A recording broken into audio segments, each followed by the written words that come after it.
Let's get this day started. Got volume. Make sure everybody got volume. Everybody saying they can't hear. It's a blessing to be able to do this. You heard me? A lot of people don't like it, but can't get mad with me. I believe them the ones who skip class, who didn't want to go to class. Hell, a lot of times I didn't want to go to class.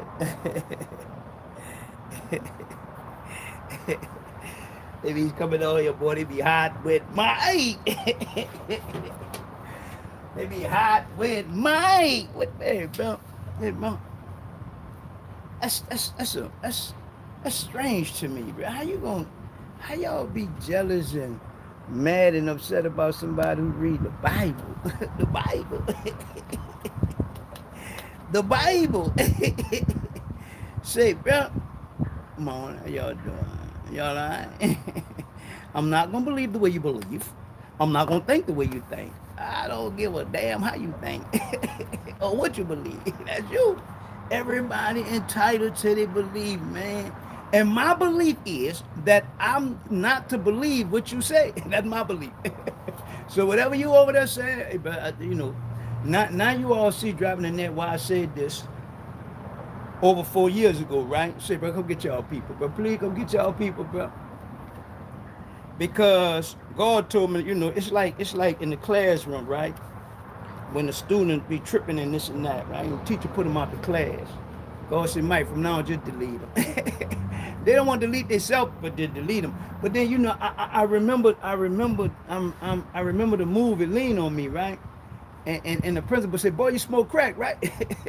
You smoke crack, right? So he didn't put him out of school, but he tried to help him, right? So some people you just gonna have to help because they don't know they messed up. So some people, you know, you can't delete, you just gotta deal with them, you just gotta help them. But for a lot of these people that run on here, nah, come on, bro. It's like self-explanatory. It's you know, Wednesday around. I didn't do it. What did they Friday? They $5 Friday. Okay, but watch this, people. I preached a message Sunday coming out of the 6th chapter of Matthew and the 6th chapter of Luke. In the 6th chapter of Matthew, we're dealing with verses 22 through 24. The 24th verse says, you cannot serve two masters, God and mammon, right? But look at what Jesus says before that, and look what he says after that, right? Now, in the 6th chapter of Luke, 37 and 38. 38 tells us, and you give, and it should be given to you. Good measure, pressed down, shaking together, running over, right? Now, they told us that was about money. It's not about money, it's about forgiveness, right? Now, I'm going to take Matthew, and I'm going to take Luke, right? We're going to go back, right? I'm going to bring back the silver coin. I'm going to bring back the gold coin, right? People, let me show you something, right? I'm gonna get the baskets. We're gonna go through the baskets. But let me this running Friday, right? Running Friday. But let me show you something. It's called dropping the net ministry, right? Dropping the net ministry, right? That's when Peter and Jesus was in the boat, and Jesus tell Peter, you know, let down the net. You know, I know you're a fisherman, but let down the net. He caught the fish, right? This is where the ministry come from, right? So watch this.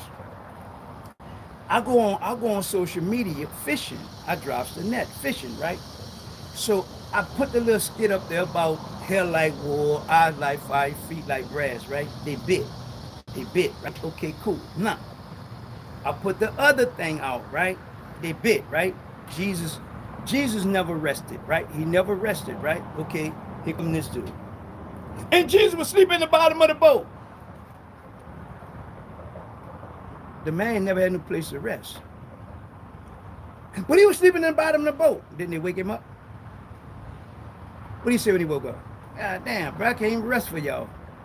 But y'all worried about some wind, y'all worried about some storm. I'm trying to rest, bro.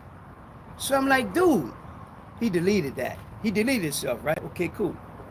The other little brother, he run out there. Yeah, because Daniel this and that, talking about the hair. Y'all leave out the white part. Hair like wool. Y'all white as wool. White as wool. Y'all leave out the white part, right? Okay, cool. Now, so he run to Daniel, right? Listen to this, people. Watch this. How you going to go to Daniel when Daniel is having a dream? Daniel is having a vision, right? Stop. How you going to use hair white as wool, eyes as fire, feet like brass to describe Jesus? Stop. The book of Revelation, that is something that has to happen because it had not happened. That's what's being revealed to us. The book of Revelation, right? Stop. When Jesus died, he in his early 30s, right? So how you gonna look like that? Now, if this is what's to come, go back to Daniel. Daniel says the Ancient of Times. We haven't got to the Ancient of Times yet because the verses before he describes him, like before he go to talking about him like that, he says he's Alpha, he's the last. So I'm like, where y'all come from? How you gonna use Daniel to describe Jesus? How you gonna use Revelation to describe Jesus when the end ain't come yet? Because that's pertaining to the end of time, right? The lion, the bear, the leopard, the beast. So, but when you question them, now they ain't feeling. But that's what you see. That's what you see, right? Okay, cool. Once again, I said the blind man did not know who Jesus was. The man by the pool of Bethesda did not know who Jesus was, right? Okay, you didn't read that far. Pastor, that far. Y'all didn't get that far, right? No. Common sense to me, right? I'm going to sit here by this pool, waiting for somebody to help me get in this pool. But they got a man named Jesus that's healing people, that's opening blinded eyes, that's unstopping deaf ears, that's loosening dumb tongue. But I'm going to sit here by this pool. I'm going to sit here by the pool. What you sitting by the pool for? Well, I'm waiting for the angels to come down and trouble the water. When the angels come down and trouble the water, I'm going to get in the water, right? Stop. But every time I go to get in the water, somebody come before me. Stop. Well, y'all don't know about Jesus? Y'all, what y'all trying to get in the water for? Y'all don't know nothing about Jesus? So now, Jesus run up on the man. Said, but take your bait up and go. But thou be made whole, take your bait up and go, right? So the man takes the bait up. The man goes straight to the temple. He goes straight to the temple. He's in the temple. Here come these Pharisees. Say, bro, what you doing toting that bait on the Sabbath? But dude who told me if I wanted to be made whole told me to take, but what's his name? I don't know his name. So you mean to tell me some dude done came through here, told you take up your bed, you carrying your bed on the Sabbath day, and you don't know his name? No, I don't know his name. So I say Jesus healed people who didn't know who he was. Here come y'all. Calm down, man. Pastor didn't preach that far, okay? Y'all ain't get that far, right? Okay, cool. If I was to get in depth, I would have to go back to Nehemiah. I would have to go back to Israel. Why? Because according to the 5th chapter of John, he come through the 8th gate. In order to understand the 8th gate, I got to go to Nehemiah because Nehemiah rebuilt Jerusalem. And when he rebuilt Jerusalem, he gave it 8 gates. He gave it 8 gates. So when he come through the 8th gate, which going to put him by the porch of Solomon, now he going to be by the pool of Bethesda. Stop. Y'all ain't reading that far. Okay, cool. Push that to the side. I say the man who was born blind did not know who Jesus was. I read it for you all. They asked the parents, who is this little boy? Isn't that y'all little boy? That's our little boy. How he come to see? Oh, we don't know. We don't know how he get to see. He old enough, go ask him. Why? Because they were too afraid to admit that Jesus was the Christ, because if they admit, according to the scriptures, if they admit that Jesus is the Christ, they're going to get kicked out the temple. They're going to get kicked out the temple. So how the little boy was going to know who Jesus was? Who taught him? Not his parents. Not his parents. So now they ask him, say, bro, who healed you? I don't know. He had to be a prophet. He had to be a prophet. How? Say, bro, I was blind. I was blind. They ask him again. Say, but I don't know what his name. All I know that I was blind and now I see. So now here come you church folks. And God don't know. But no, everybody was a mess. Everybody was a mess. Majority of us still a mess. How the hell he don't bless a mess? Didn't you say I came to save that which is lost? That which was lost was a mess, right? So you do bless a mess, right? But here we come. We won't be so sanctimonious. We won't be so religious. We won't be so right. All of us was messed up before we got to go. Now what? So you was good, and then he blessed you, then you came to him. You was a mess, man. And that's the part, right? So now you take all the stories. Take the man by the pool of Bethesda. Take the man that was blind. Take Daniel. Take Revelation and put it all together. Because the same thing that happened in the biblical days, because the parents said if we confess ye to Christ, we're going to get put out the temple. Why you think they don't talk about Jesus no more in the church? If Jesus is so powerful, the only name under heaven and on earth by which man can be saved. If Jesus' name is so powerful, why you don't hear it? If Jesus' name is so powerful, why Christians don't use it? If Jesus' name is so powerful, why we only use it when we want or need something? But we won't have all these other motivational speeches. We won't have all this other, say, brother, if I don't bother you, don't bother me. Because you can't teach me a damn thing when it comes to that Bible. You going off of some denomination or off some religious foolishness. So now I said, okay, scratch all that. Put all that over there, right? Let's talk about the money, right? Now, we get to talking about the money. I said, okay. I show the paper money. I show the coins, right? It was just a simple question. Which one would you rather? The man was short. You want the paper or you want the coins? Which is that simple. Why? Abraham was rich off of silver and gold. The silver and the gold made Abraham rich. Not no money. Not no money. So when they come with that lie talking about Abraham gave a tenth, it wasn't no money. Money didn't even exist back then. So miss me with that lie. But he had gold and he had silver, right? So now, I teach you all about this and that. Buku people. PastarMike, I got some of those coins. PastarMike, I seen that. I ain't pay that no mind. So if I don't teach you this, here come this dude. Hey man, let me get that. I'll give you $5 for it. Oh, here. And that's what you'll do. Because you don't know no better. Not knowing this $1,500. Not knowing this $3,000. Not knowing this $7,000. Who's teaching? Right? Okay, cool. So I take my phone, right? They got this little thing that do money, right?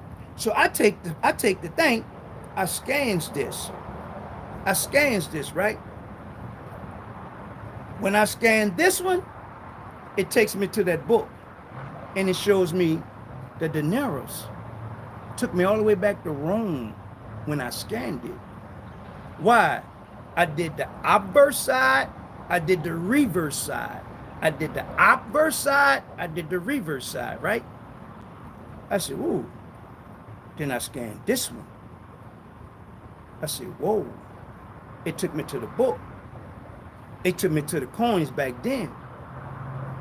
I wind up back in 1700s. So now I'm like, hold up, what's up with this here? What the world on this money that it gave me all that information? So now I'm looking, I'm reading, I'm searching. I'm in the 1800s. I'm reading about the United States. It wasn't always called the United States. When this president became president, then he gave it to the people. That's how we come up with the United States. But before it was the United States, it was the British colonies, Delaware, and all of these. I'm reading all this. I'm tripping off all this, right? And all of that came off of here. I scanned the coin. Look at all the information. So when I open the book, right? I open the book and I show you all how the Romans wrote on the money. Can you see what's in here? Can you see what's in here? When they pressed this, they pressed information in it. When they pressed this, they pressed information in it. So I'm teaching you all about money. Here come these fools. Ain't teaching us a damn thing. Don't know a damn thing, but they run in their mouth. How the world I scan this?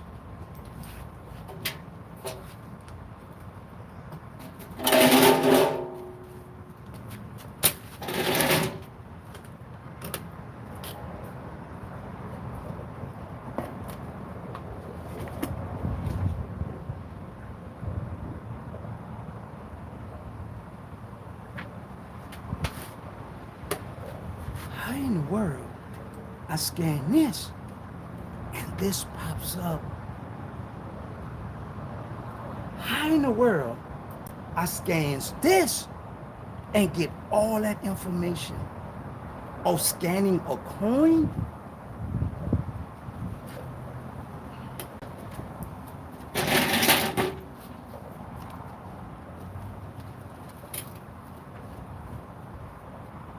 So here come this person, Pastor Mike.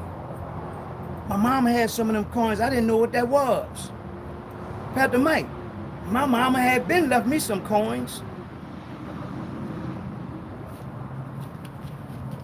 You go on social media every day. They're gonna show you this. They're gonna show you this. They're gonna show you this. They're gonna show you this. They're gonna show you this. Because this is what they want you to run behind.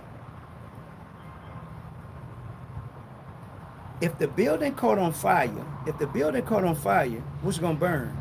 This or this? This gonna burn up. So as I'm studying this, it says, who was the first president? Or what president never lived in the White House? I thought all the presidents lived in the White House. So now I'm like, hold up. So he never lived in the White House? This president never lived in the White House. So now I go back, I say, hold up.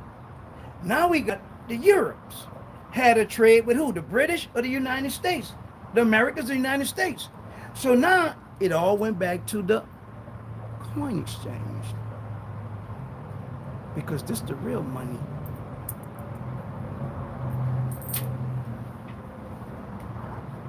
So y'all teach me. I want to learn. So now I picked the book up, right?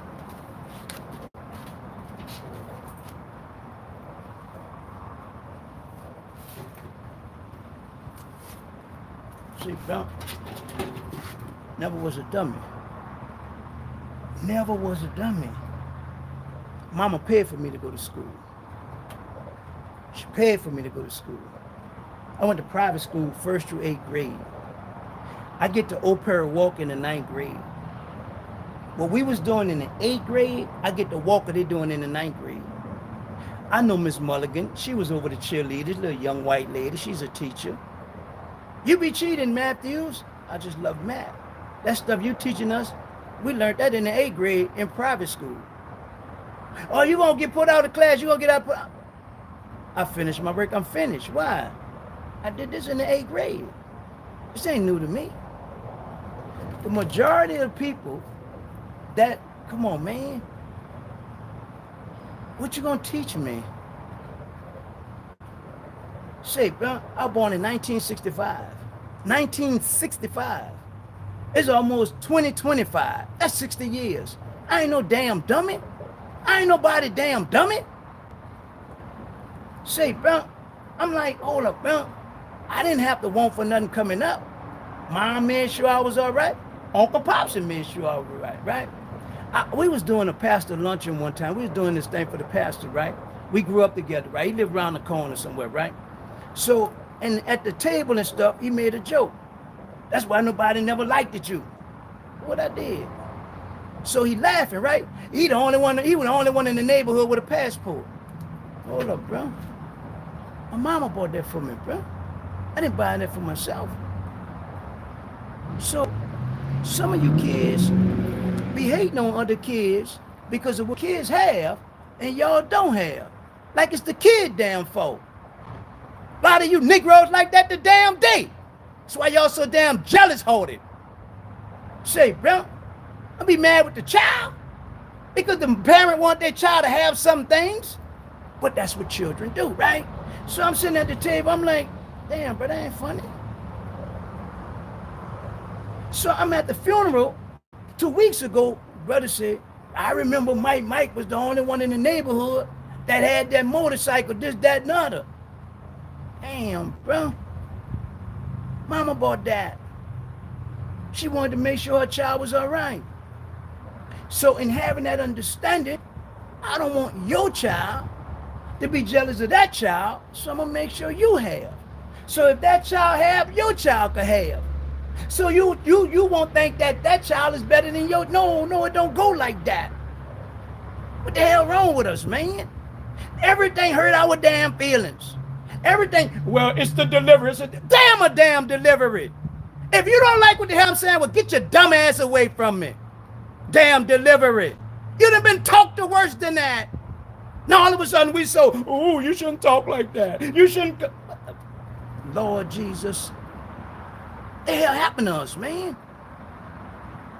Especially my generation, bro. We done sold crack cocaine. Some of us done used crack cocaine. Some of us done hid the crack cocaine. Some of us done held the money for the crack cocaine. Some of us done did all kind of stuff. Hid the guns and every damn thing else. Ooh, he shouldn't talk like that. Ooh, that don't go like that. Boy, what the hell done happened to y'all? Y'all done come through life to be that damn slow? Y'all done come through that damn life, everything? Worry about it, bro. Do y'all, bro. Whatever make y'all happy. Keep a finger up your ass. That's what y'all do. That's what make y'all happy. Somebody sticking their finger up your ass. That's what's wrong with y'all, man. How God gonna help you and you so damn fake? How he gonna help you? Trying to be like somebody else. Damn them people. Be like them damn people. God didn't call me to be like them damn people. The hell with them people.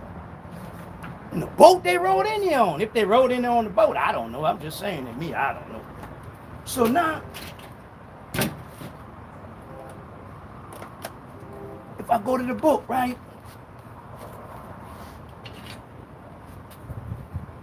Y'all know I love y'all, right? PastarMike gonna click out. Hey, what you think I am? I'm a damn human being. You a damn human being. Ain't no damn pastor that good. None of them Negroes. They faking, they phony.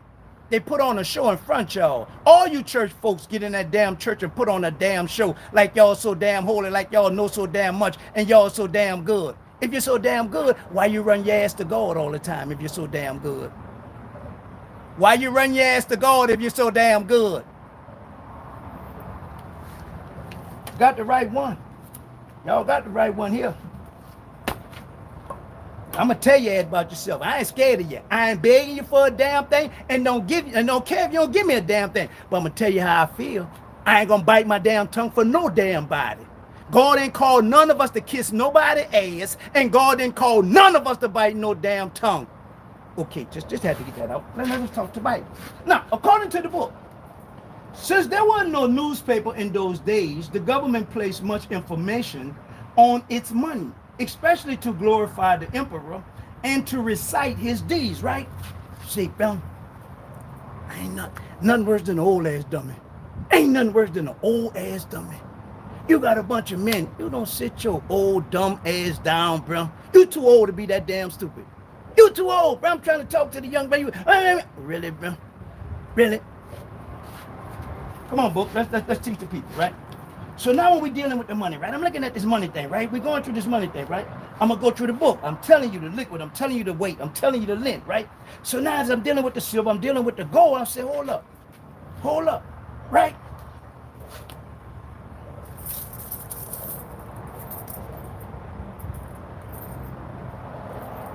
It's the gang that's going to run on you now. Yeah, that's that coin. Yeah, it look like, well, let's weigh it. So now they're gonna drop it on the scale on you, right? It's the game now. It's the game. It's the game. Peep game. The peep game now. According to that coin, it needs to weigh 2.2 grams. But yours weigh 3.1 gram. It's the right coin, but it's not giving us the right weight. Well, who set the scale? Who set the scale? It's the right coin, but it's not the right weight. So if you don't understand the liquid, if you don't understand the length, you don't understand the weight, they're going to beat you every time because they're setting the scale. So now in teaching you all, helping you all to have a better understanding,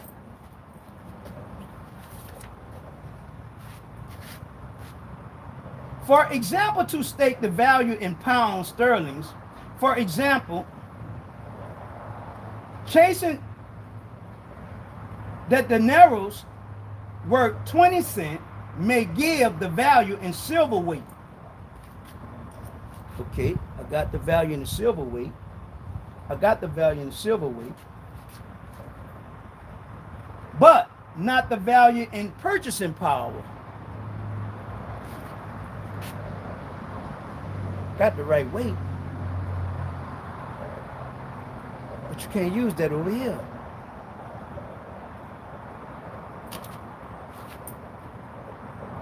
Jesus said, I'm going to pay you a penny, which was a day wages, right? A penny, which was a day wages. If I look in today's time, when I was working, we got paid $2.15 an hour, $2.50 an hour. That was the day wages, an hour day wages. So now the value of the wages went up in pay. But yet, the dollar's still a dollar. So now, if I use my dollar here, you're going to tax me 10 cents. If I go over there, you're going to tax me 12 cents. But if I use my card, you're going to tax me 30%. Explain to me the money game. It's a cold money game out there.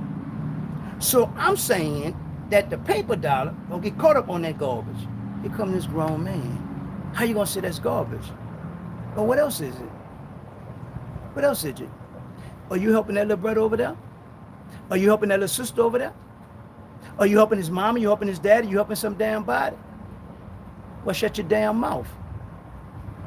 Y'all ain't doing a damn thing for nobody, but you want to run your damn mouth.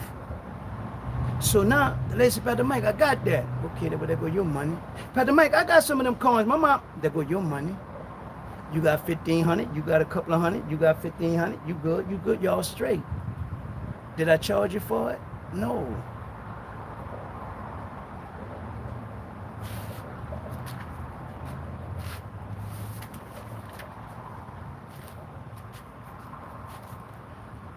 In Judea in the New Testament, Roman money was legal tender and was so used for ordinary purpose. But the priests taught the people that the only Jewish currency was fit for worship. So the men made a very profitable business for themselves.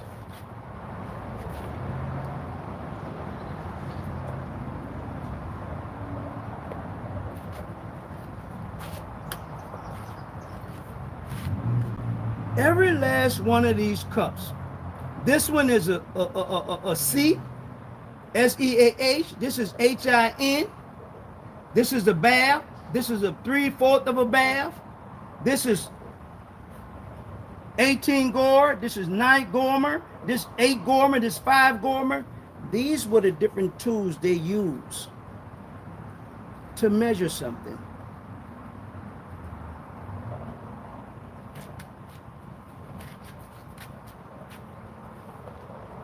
Finger, inches.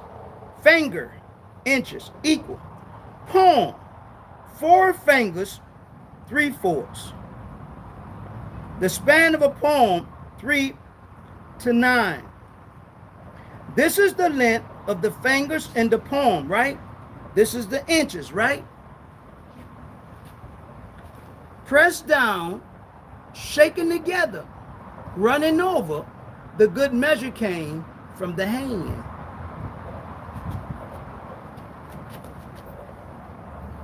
An Arabia peasant measuring wheat, good measure. An Arab peasant measuring wheat, good measuring, pressed down and shaken together and running over. Luke 6:38.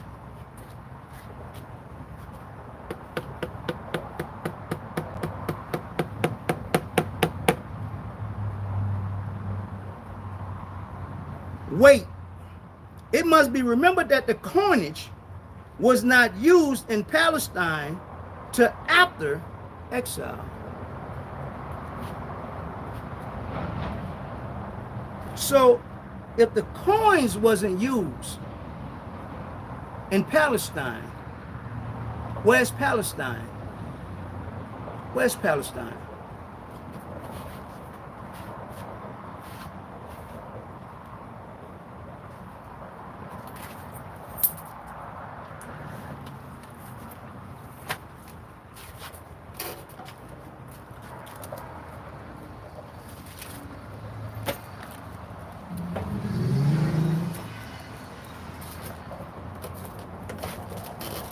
Come here, Bible. Let's help them to understand Palestine. Not what these people running around here running their mouth about. Let's help them. Let's read the Bible now. Let's read the Bible.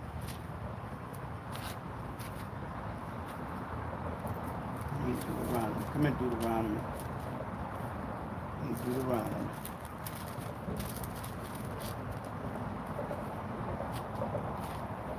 According to the Bible, in the 30th chapter of Deuteronomy, right? I'm going to read verse 13 and then I'm going to back it up. Neither is it beyond the sea. Thou shalt say, who shall go over the sea for us and bring it unto us, that we may hear it and do it. But the word of the Lord is very nigh unto thee, in the mouth and in the heart of thou have made do it, right?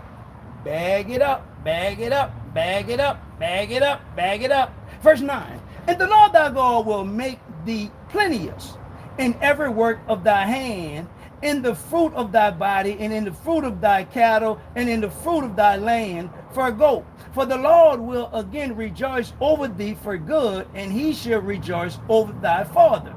If thou shalt hearken unto thy voice of the Lord thy God, to keep his commandment and his statutes, which are written in the book of the law, and if thou turn unto the Lord thy God with all thy heart and with all thy soul, for this commandment which I command thee this day, which is hidden from thee, neither is far off. He has given them the land. The land is Palestine. God has made a covenant with the land, but all we know is people. If I go in that 17th chapter of Revelation, I will break it down to you. It's about the land. But we thinking it's people.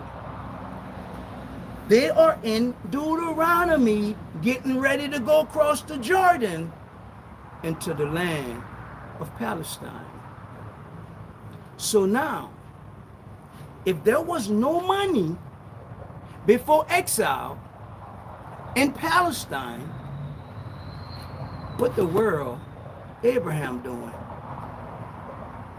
Where's Abraham? In Palestine or Canaan? Where's Abraham? Because God told Abraham, I'm going to give you the land of Canaan. When the famine came, he left the land of Canaan, went to Egypt. When the famine came, Isaac left the land, went to Egypt. When the famine came, Jacob left the land of Canaan and went to Egypt.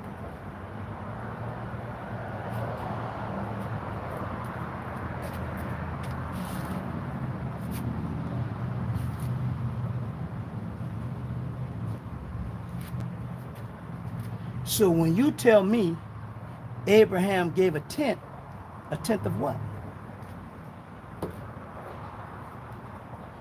Wasn't no money.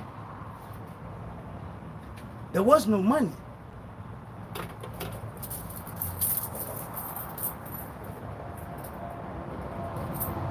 He had gold. He had silver. Wasn't no money. So why y'all in these churches lying? Why a lot of you all lying? Do y'all read? Do y'all study?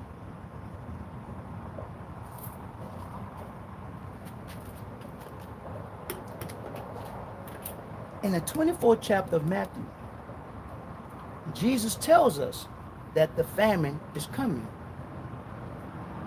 If I go back to the 12th chapter of Genesis, the famine came, Abraham reigned. The famine came, Isaac reigned. The famine came, Jacob went to Egypt. If Joseph was not prepared for the famine, when the famine hit, what would happen to the children of Israel? What would have happened to the children of Israel? They would have died off. But Joseph, because he was prepared for the famine, he sent for his family. He helped his family. When God allowed the brothers to do what they did, Joseph was the first person that God used to deliver Israel. Because the famine coming. The famine coming. Joseph, get in place, get ready. Joseph sent for his family. His family was all right. Jesus said wars, rumors of wars, earthquakes, pestilence, and the famine. The famine coming. Are y'all ready? Are you ready? Do you have what you're supposed to have?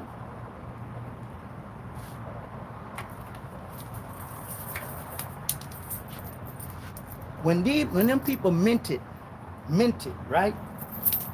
It's to make, right? When they minted these coins, right? If I go with the silver Susan B. Anthony from 79 to 81.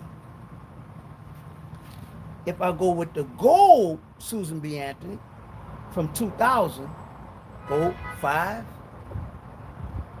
So now, why did they mint these coins with so much information in them? If I say, boy, you minted, huh? You minted, huh? Why you say that? Because minted means rich. If I say you are minted, that means you're rich. The Bible says that Abraham, let's read. Because y'all, I can't do that elementary just running your mouth. Go ahead, bro. Bye, bro. Bye, bro. Go ahead, bro. You tripping, bro. Go ahead. Don't do that.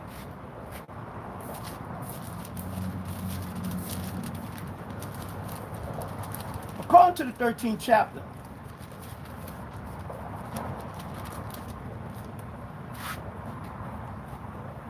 Genesis 13:1, and Abraham went up out of Egypt. And Abraham went up out of Egypt. And Abraham went up out of Egypt, he and his wife, and all that he had, and Lot with him, into the south. And Abraham was very rich in cattle, in silver, and in gold. And he went on his journey from the south, even to Bethel, unto the place where his tent had been at the beginning between Bethel and Hai. So now, dealing with Abraham, I'm good now. Nephew, you all right? You good, nephew? Tell you what, nephew. You got your people, I have my people. You have a lot of people with you, I have a lot of people with me. Our people beefing, man. And we're not going to allow our people to cause you and I to fall out. You're my nephew, my brother's son. So tell you what you're going to do. You pick what direction you want to go to. You pick whatever direction you want to go in. You pick that direction, Lot. And you and your entourage, you and your people, y'all go ahead, bitch. Where'll I go? Sodom and Gomorrah. Now, they run their mouth about Abraham gave 10. They run their mouth about Melchizedek. They run their mouth. Hold up, Abraham. Where you get that stuff from? You was already rich. Where you get that stuff from? But Mike, when I told Lot to go whatever way he wanted to go, he went to Sodom and Gomorrah. So here come these Chaldeans, man. They tripping, Mike. So they grab my little nephew. They holding my little nephew as hostage, take him with them, right? So I get some men together to go after them to get my little nephew, right? So we get him, we handle our business. I get my little nephew back, right? So now you got the king of Sodom, and then you got the Melchizedek guy. But they don't tell us all that. What happened, Lot? Say, but they had grabbed me, man. So On can't get me. Why On ain't looking out for nephew today? But yet, you won't tell me the Bible. You don't know enough of the Bible. God have already predestinated. God have already set this thing in order. But yet we won't argue about the dumbest things, bro.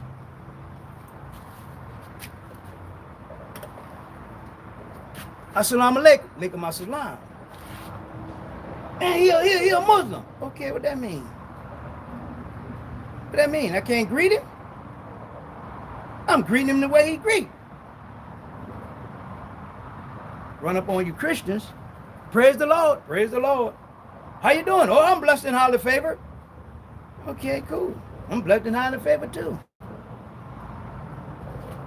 At the end of the day, who right? Who wrong? Remember now, they saying Allah. Here come y'all. Ain't no such thing as no Allah.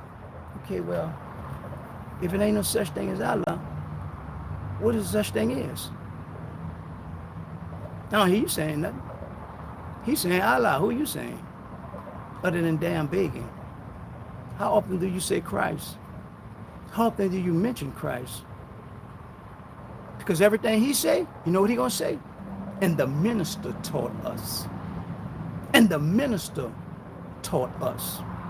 I don't hear you church folks say that about Jesus. I don't hear y'all say that about Jesus. They acknowledge their teaching. They acknowledge who taught them. But see, you Christians, y'all think y'all better than everybody. Y'all don't even acknowledge God. But the Bible says, trust in the Lord with all thy heart. Lean not to thy own understanding, and acknowledge him in all thy ways. Do y'all do that? But y'all won't tell everybody else how to live and what to do. Okay, well, teach me the book. Teach me the book. Not all that'll run in your mouth. Teach me the book. Why? Because one thing, they may not have it all together. They may not have it all right. But at least they hit it somewhere. Where y'all hit it? Pressed down, shaking together, running over? No forgiveness. Wherever two or three are gathered, God is in the midst. No forgiveness. But y'all could quote scriptures. Y'all could quote a scripture. I'll get that to you church folks. Y'all could quote a scripture and be dead wrong. And be dead wrong. Who you learned it from? Grandpa who couldn't read? Who did you learn it from? Grandpa? That while he was preaching, that white man was sitting right there, making sure he didn't preach it the right way? That's what you grew up on. Master said right there in the front row, what you preaching today, boy? Well, I'm going to tell him about Jesus Christ. Okay, boy, you know what to do. He going to get up there and make up a bunch of stories. And it went from generation to generation to generation. And y'all think y'all been doing something. But God told Moses, make sure that you teach them about me from generation to generation to generation. So now you take my generation. We got this. We take mama generation. They hid this. We take our children's generation. What's that, Daddy? We take our grandchildren's generation. Ain't nobody don't want that. Ain't nobody got time for that. They want this. They see this. Because they don't know about this. Who taught them? Who taught them? Y'all talk this Bible talk. Let's talk. Who taught them? The majority of y'all don't know. Y'all don't know the difference between a talent, a shekel, a mite, a denaro, a denarii. Who taught you? You don't know the difference between the liquid, the lint, the weight. Who taught you? Because if you don't know, they're going to whip you. And they're getting ready to whip you. Believe you me, soon you're going to hear about this. How in the world you go to the store and the store has no coins? How is that even possible? Oh, well, we out of coins. We don't have no coins. During the pandemic, oh, Home Depot whooped you. Oh, well, we don't have no coins. So if it's $4.60, you had to give them $5. But they had no change. They had no change. How y'all don't have no change? So y'all pressing dollar bills, but y'all not pressing coins no more? Y'all not pressing coins no more? Because once the coinage get low, now the coinage has value. The majority coins that has a defect is worth the most money. Why is it that? Why is it that? Why the coin that have the most defect worth the most money? Because that's the coin that has the most information.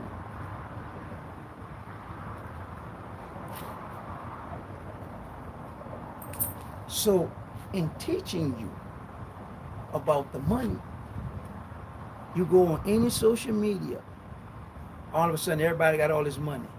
All of a sudden everybody has money. All of a sudden we talk like $100 million is nothing. Oh, I got $100 million. I got $100 million. Okay, well, where's the money? Where's the money, Puffy?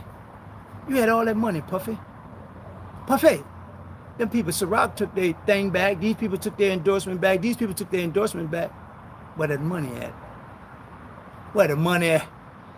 So y'all don't really have the money y'all be saying y'all have. But yet, y'all missing that generation not believing it. Well, where the damn money at? Where's the money? Kanye West, what you said? Wait till I get my money right. Ain't that what you were singing? You ain't gonna be able to tell you nothing, right? People say, let me get that endorsement. Let me get that endorsement. Let me get that endorsement. Let me get that. But they ain't supposed to do that. How they not supposed to do that when they run the game? They putting the information out there. How you think this man, a convicted felony, running for president? Y'all don't study. Y'all don't understand. What was it before it was called United States of America? Because if you go back and you study, hold up. You don't think this dude got people doing homework for him? You don't think this dude them paid people to get the information that's needed to do what he doing? Come on, bro. Ain't no way in the world we that slow. This is why I stick to the Bible. I stick to the Bible because a Negro and his mammy ain't gonna beat me with this Bible. Because the average person don't know the Bible. The average person don't read the Bible. We can rap, we know comedians, we know sports, we know all that. We don't know this here. We don't know this here. We don't know this here. We don't know this here. Dude, run out there, run in mouth. Man, I already know by the letters what you believe and what you think. And we the real Jews. I say no such thing as a damn Jew. Since we the real damn Jews, no such thing as a Jew. Go back and study. The Babylons been brainwashed Israel when it took Israel into captivity. And it started with the children. Remember, God says, teach generation to generation to generation to generation. The enemy knew that. So the enemy says, bring me the children. Bring me all of the Israel children. And make sure you get the king seed. Because if you get the king seed, I can control the king. So make sure you get the king seed and them children from Israel. I'm going to teach them. So what's a damn Jew? You don't know. You don't know. We all over the place. So instead of arguing with all y'all with that garbage, God, can we just get the money? Can we just be prepared for what's coming? Because they're just talking noise, God. Okay, let's roll in, God. Let's roll. According to the Bible. According to the Bible.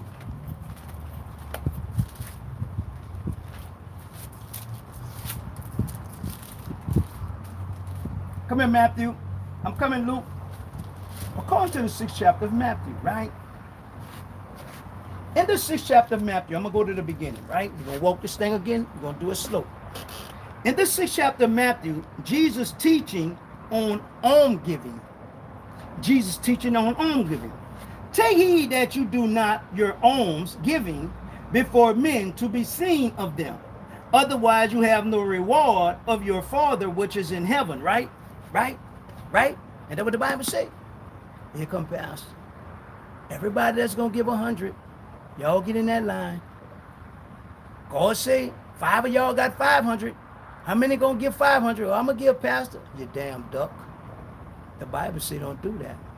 You already got your reward. You already have your reward.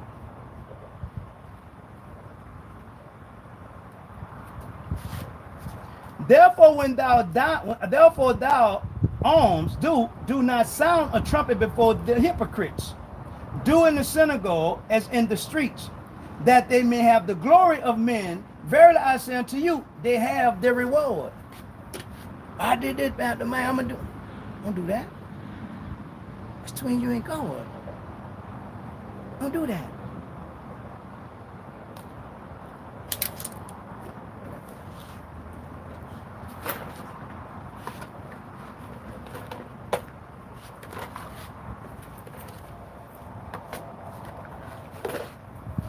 It's between you and God. It's between you and God. Damn what that old fake pastor talking about. It's between you and God.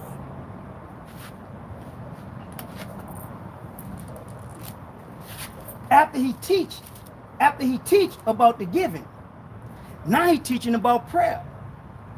And when thou prayest, should thou not be as the hypocrites are? For they love to pray standing in the synagogue and in the corners of the streets, that they may be seen of men. Verily I say unto you, you're not supposed to tell nobody what you're praying for. Y'all come to church Friday. We're gonna have prayer. Y'all come on the prayer line. We're gonna have prayer. Hold on. Wait. Make your damn mind up. We're not supposed to tell nobody what we're praying for, but we're gonna come on the prayer line and do it. We're not supposed to tell nobody what we're praying for, but we're gonna come in the church and we're gonna have a big old corporate prayer in the church. What the hell is y'all talking about? Makes sense. Makes sense. But y'all don't know what y'all be saying. If he say into the closet, I'm going in the closet. I don't need to pray with y'all. For what? For what? I'm going in the closet.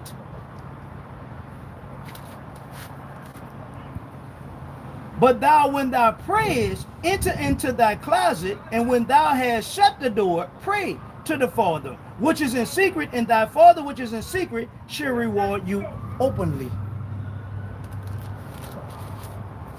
Taught y'all how to give. I taught y'all how to pray, right? Now, let me tell you something else. Lay not up your treasures lay not for yourselves treasures upon earth, where the moth and the rust do corrupt, where thieves break into and steal. But lay up for yourselves treasure in heaven, where neither moth nor rust nor doth corrupt, where thieves do not break through or steal, right? Right? I taught y'all about, I taught you how to give. Don't let your right hand know what your left hand doing. See how fast I put in that basket? What you put in that basket, Mike? Never let your right hand know what your left hand doing. I taught y'all how to give. Now I'm teaching you how to pray. So you know how to give now. You know how to pray, right? But now let me teach you. When you get something, I want you to look towards heaven, not on earth. Because Joe gonna break in there and steal that. Joe gonna rob you. Joe gonna do all that. Don't do that. Don't do that. Don't set yourself up for a joker to get you. Don't do that, right? So after he tells them about storing up the treasure, right? For where your treasure is, there will be your heart also, right? That's where your heart at, right? Because now I'm about to tell you about your eyes. I told you about giving. I told you about praying. I told you about storing up. I'm telling you about what's going on in your heart. Now watch this. Jump down. The light of the body is the eye. If therefore the eye be single, thy whole body should be full of light. But if thy eye be evil, thy whole body should be full of darkness. If therefore the light that is in thee be darkness, how great is that darkness? What you talking about, Jesus? You talking about Jesus? Mike, if your eyes are set on God, you're full of light, Mike. But if you got one eye on God and one eye on evil, which one you gonna give the best to? God or the evil? Which one you gonna roll with? God or the evil? Because you got your eyes on both of them, Mike. You can't have your eyes on both of them, Mike. Your eyes gotta stay on the light, Mike. Why they just didn't say that? No man can serve two masters, for either he will hate one and love the other, or else he will hold to the one and despise the other. You cannot serve God and mammon. Therefore I say unto you, take no thought for your life, what you shall eat or what you shall drink, nor that your body, nor your body for what you shall put on. Is not the life more than that meat, and that the body more than raiment? What you worried about? What are you worried about? Can't serve two.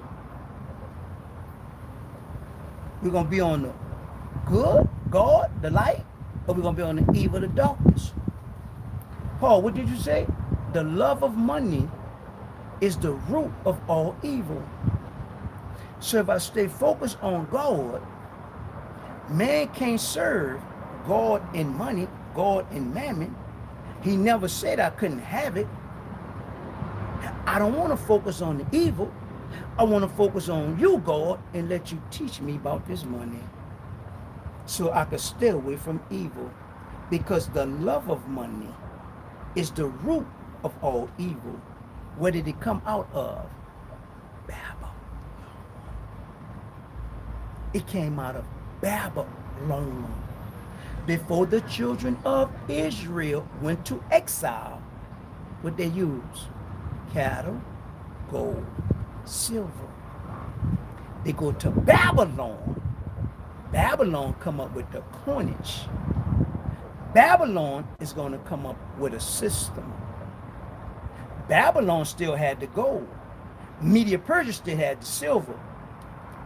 The Greek was making it all about them. But when Rome came, Rome said, we're going to organize this. So now Rome is pressing the silver. Rome is pressing the gold.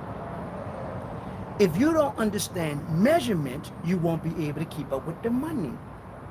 The woman with the mite, her little silver piece of thing, ain't worth but 2 pennies a day, it was going to dissolve because of the metal it was made out of. So year by year, year by year, year by year, year by year, they're getting it together, they're getting it together, they're getting it together.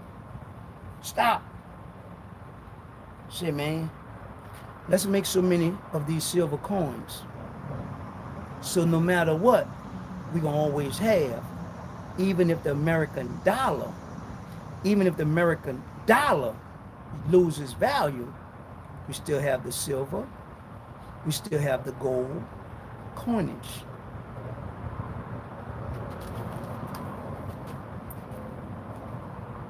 But seek ye first the kingdom of God and his righteousness, and all these things shall be added unto you. Take therefore no thought for tomorrow, for the morrow shall take thought for the things of itself.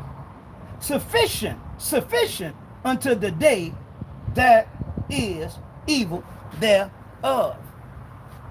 So how you gonna lie and tell me my breakthrough coming when the Bible says take no thought? Y'all just like telling lies? Y'all just like telling lies? If the Bible says take no thought, why are you thinking about what's gonna happen Friday? Therefore take no thought, saying, what shall we eat, or what shall we drink, or whatsoever shall be, we should clothe. For after all these things do the Gentiles seek. For your heavenly Father know that you have need of these things. Abraham, when the famine came, God knew. Isaac, when the famine came, God knew. Jacob, when the famine came, God knew. The famine coming again. So you're going to be worried? A lot of people will be, because they're not prepared. Seek ye therefore the kingdom of God first. Come in, Luke. Your turn. Your turn. In the 7th chapter of Luke. Let's go 6. 6th chapter of Luke. Come here, 6. Jesus in the Sabbath. Jesus choose 12.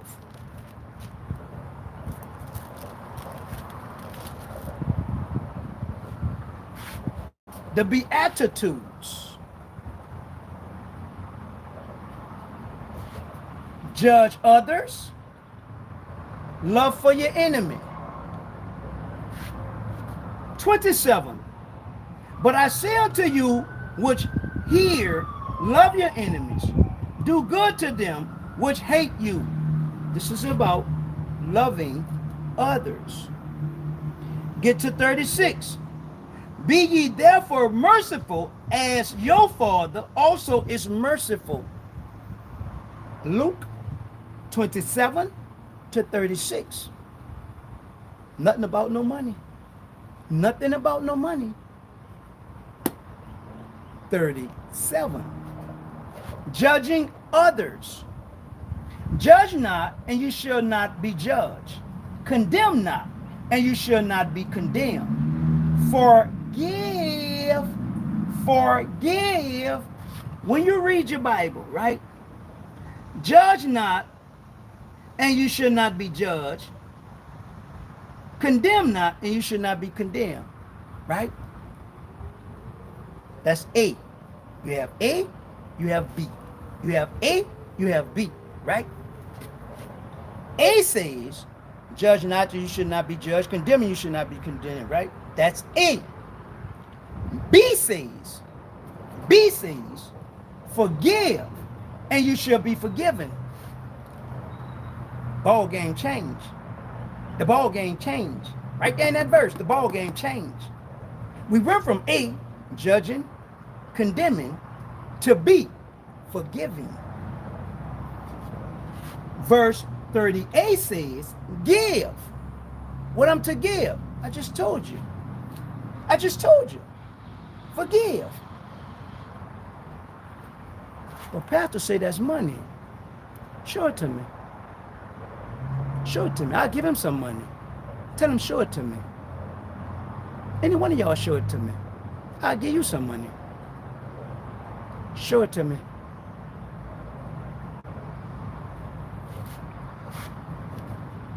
Give, and it shall be given unto you. Good measure, pressed down, shaken together, running over, shall men give unto your bosom. For with the same measure. Oh, what was the measure? It was a good measure. What was the good measure? Pressed down, shaken together, running over. What other measure you had? You got a tape measure? Go on, was it the tape measure? I forgot my ruler. Was it the ruler? Or was it the tape measure? Which one? Good measure.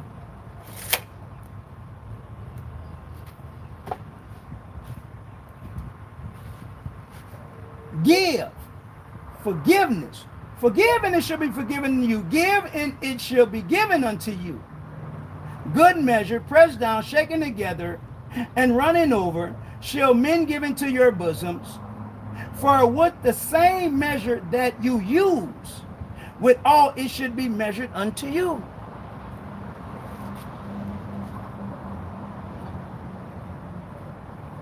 Grab the grain, press it down, shake it together. My hand and your hand have the same measurement. To already know what measurement you're using, unless you're using one of them cups. Unless you're using one of them cups, now that's a different measure. But whatever measure you use in forgiving, that's the same measure that's going to be used to you. How did y'all get money out of that? How?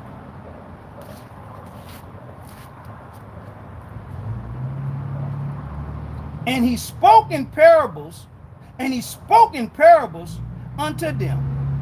Can the blind lead the blind? Shall they not both fall into the ditch?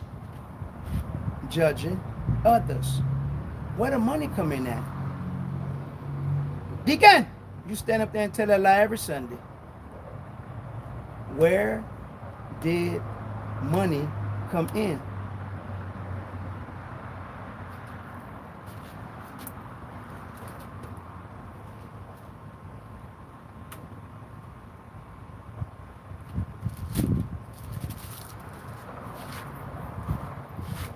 Every man according as he purpose in his heart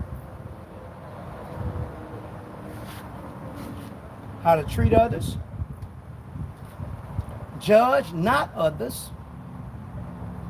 When you give an alms, do it so fast that your right hand won't know what your left hand did. I'm going to teach you our Father prayer. I'm going to tell you how to store up your treasures. Then I'm going to tell you can't serve two masters. But I'm going to tell you, don't worry about what you're going to eat. Don't worry about what you're going to drink. Don't worry about what you're going to wear. Your Heavenly Father already know what you need. That's what the Gentiles do. But seek the kingdom of God first and his righteousness, and everything will be added. So now Paul is telling the Corinthians, every man according as he purposed in his heart. What's your purpose?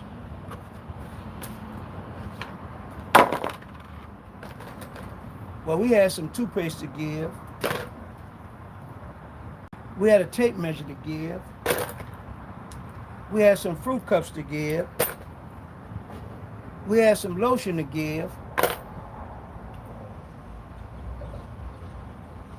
As a man purpose in his heart, so let him give, not grudgingly or of necessity. Here you go, Titus. You came to pick this up, right, Titus? Here you go. So how the hell y'all put that in the collection plate? How the world y'all put that in the collection plate?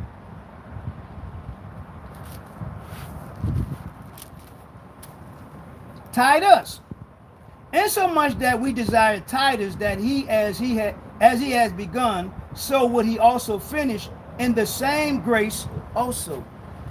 What grace, Titus? Are you talking about salvation? No, Mike. I'm talking about the grace. I'm talking about the gift of generosity. So you mean to tell me that this grace don't mean salvation? No, mate. You're saved by grace through faith. You are saved by grace through faith. That's saving faith. But this grace here is generosity. So you mean to tell me, Paul, when you write grace, you wasn't meaning the same thing? No, Mike. Mike. When they rejected Jesus, God could have destroyed everything right then and there. Jesus came to do what? Didn't I just tell you the Beatitudes, right? The Beatitudes deal with the kingdom of God, right? He came to offer them the kingdom of God. They rejected him. God could have shut it all down right then. But now here comes the grace of God. For Paul's sake, we are no longer under the law. But now we're under the grace, which is the Spirit. So now here comes the church. I'm explaining to the brother yesterday.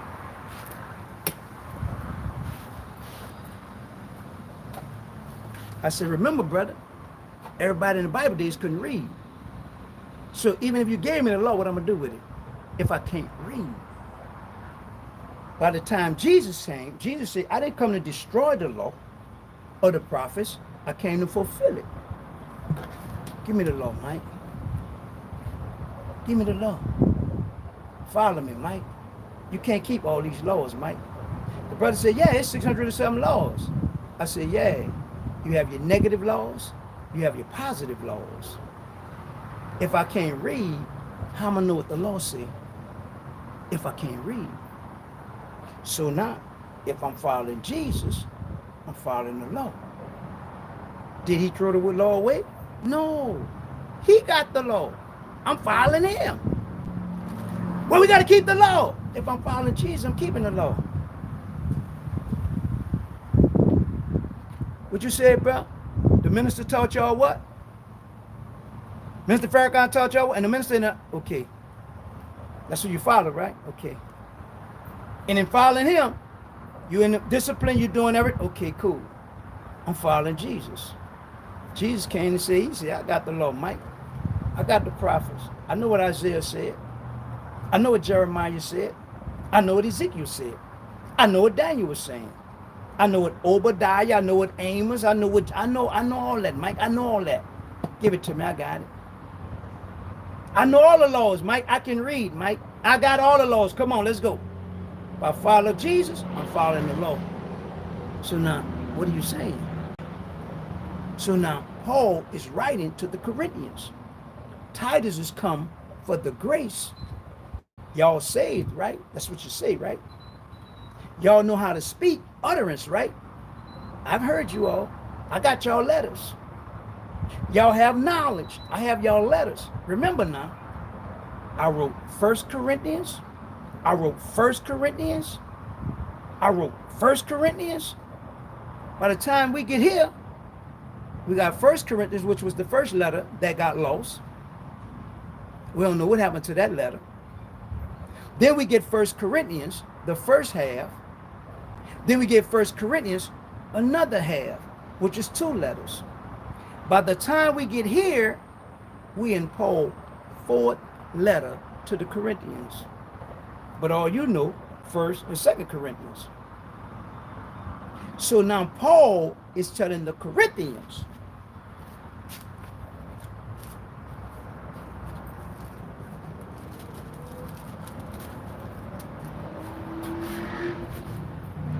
therefore, as you bound in everything, in faith, in utterance, in knowledge, in diligence, in your love to us, see that you abound in grace also. I have the thing I could give, Pastor Mike. I have these batters, Pastor Mike. We ain't have much, but as you sow sparingly, you reap sparingly. As you sow bountifully, you reap bountifully. How the hell they mix this up with the collection plate? how the hell did they mix this up with the collection plate? Please tell me. Please tell me. Please tell me.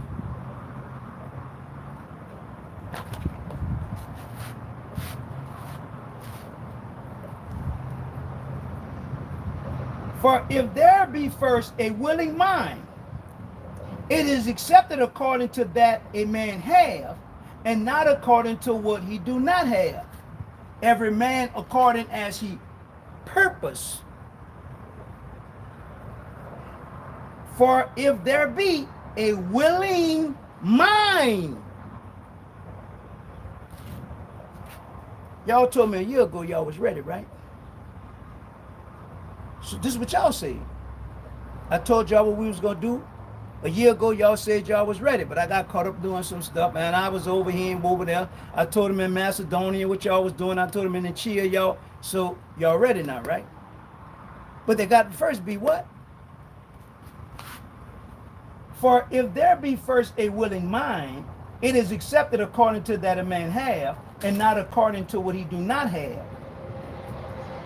For I mean not that others, men be eased, and y'all be burdened, but by the equality that now that at this time your abundance may be supplied for their want, that their abundance also may be a supply for your want, that there be equality. Say Joseph, when you was in Egypt, right? Your brothers came, right? See, the church folks gonna lie, and the church folks gonna say, what the devil meant for bad, God turned it into good. That's a lie. That's a lie. See, bro, what y'all thought was bad, the dream I told y'all about, the coat, the dream I told y'all about, the 11 stars, the sun, the moon, the dream I told y'all about. Y'all thought that was bad. But now y'all see it's good. Y'all thought that was bad.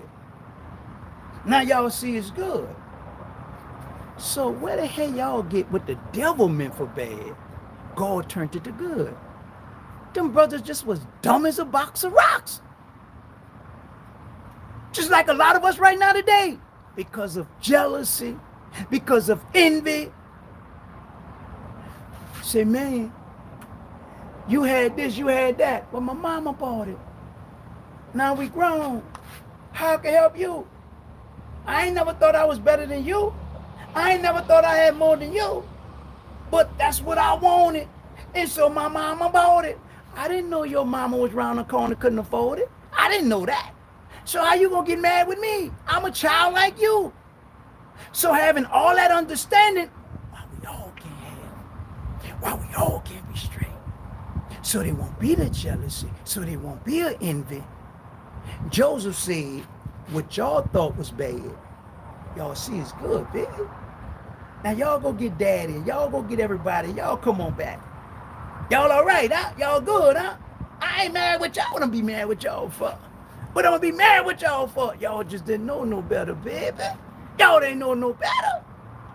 But had y'all not did what y'all did, boy, our family would have gotten messed up. Our family would have gotten messed up. But God had to deliver me and allow me to go through what I'm going through. And because y'all thought it was bad, y'all was jealous of me. Y'all was envy of me. Y'all thought it was bad. Here come church folks. What the devil meant for bad, God turned it into good. Where is that in the Bible? Please tell me where that's at in the Bible. Stop lying on Joseph. All right, we go here, God. We go here, right? In Galatians, 2nd chapter. Then 14 years after I went up again to Jerusalem with Barnabas, I took Titus with me also. What's going on right here, Paul? Well, Mike, I'm moving around. Titus my man, right? So Titus is picking up this stuff in Corinth. Titus doing these different things. But Mike, right here, Mike, after they gave me the right hand of fellowship, I let Titus roll with me. So now we rolling, right? Mike, remember now, listen to what I said, Mike. Then 14 years after, I went up again to Jerusalem with Barnabas with me also, right? Hold on. So, Paul, this 14 years later, yeah, Mike. So, you didn't just get to the point where you could say, I can do all things through Christ. No, Mike.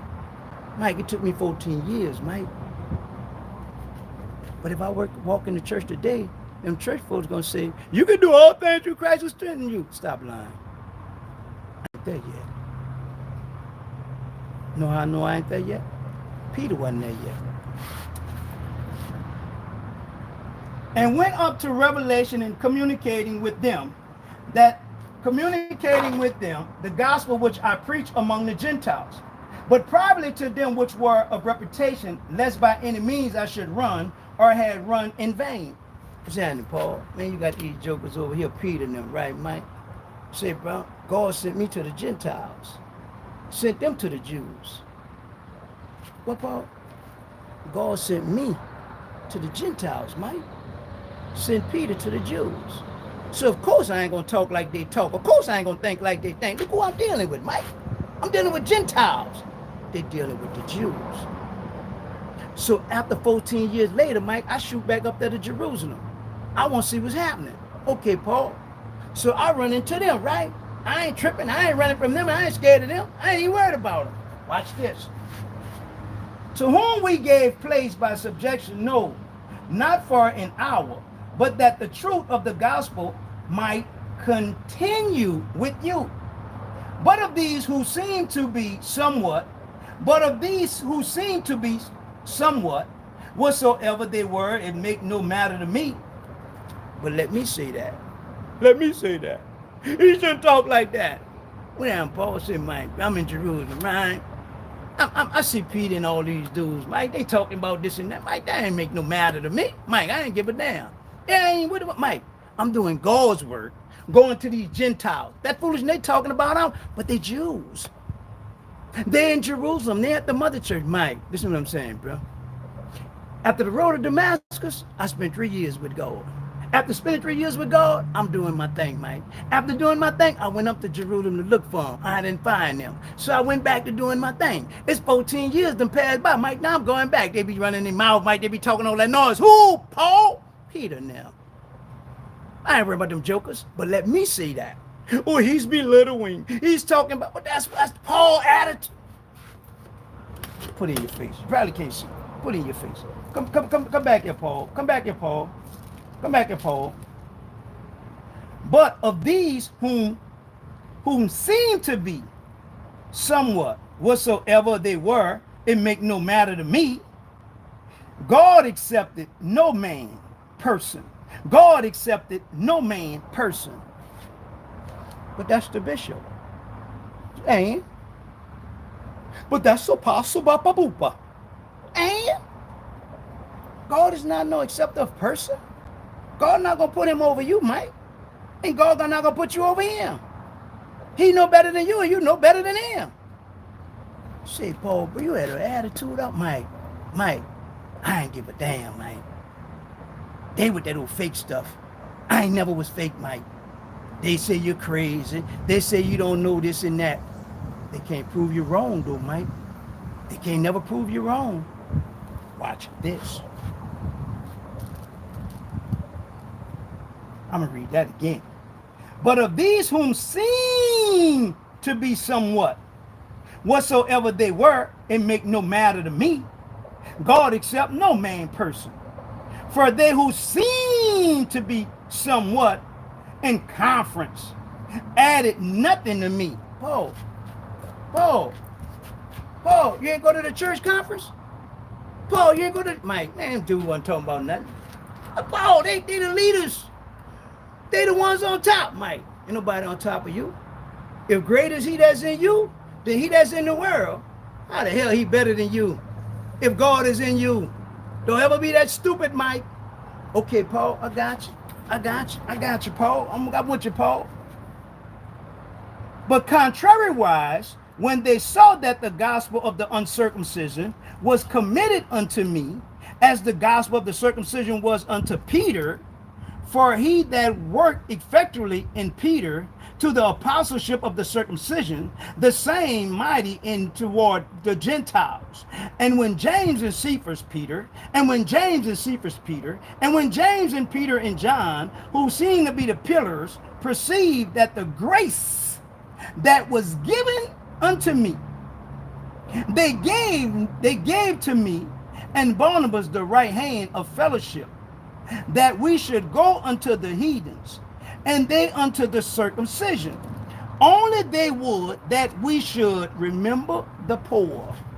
Remember the poor. Remember the poor.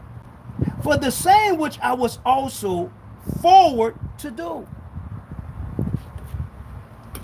So that wasn't the hand of grace? No, Mike. The hand of the generosity. All right, but y'all go ahead and handle y'all business. Just remember the poor. But why the church don't teach the gift of generosity? If that's the grace. Oh, my bad. We think every time we see grace is about saving. It's about salvation. Lord Jesus. So what are we going to talk about? What's to talk about? Look how you believe.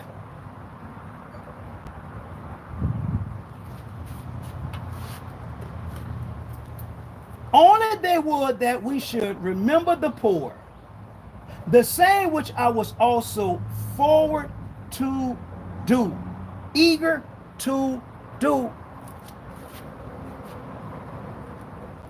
Got to make sure the poor are right. So Paul, was this before or after you wrote to the Corinthians? Mike, that was before. That was before. But Paul, this 14 years later, Mike, this was before. Remember now, 13th chapter, they gave me the hand of fellowship. When they gave me the hand of fellowship, I went out to handle my business. I and Barnabas.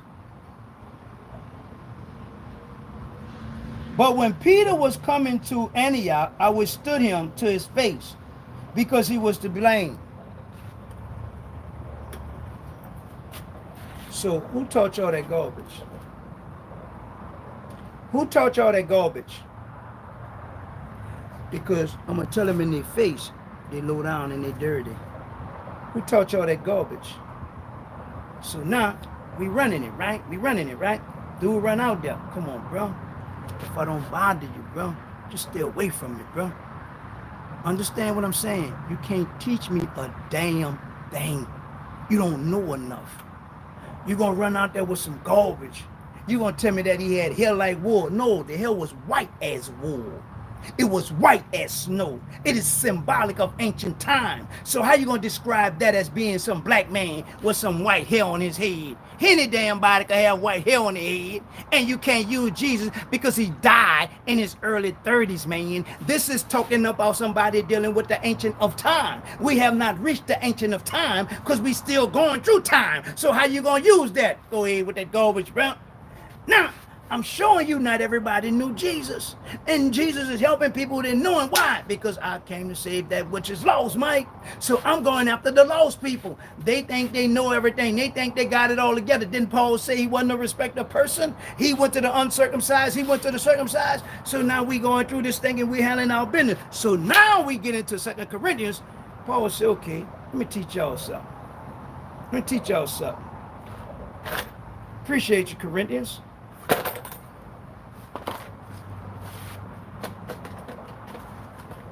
This is what y'all gave in y'all collection. That's going to help the mother church. Apocalypse, what you got?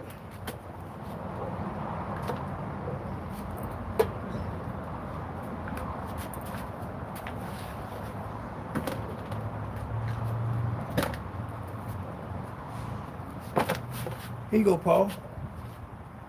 Here you go, Paul.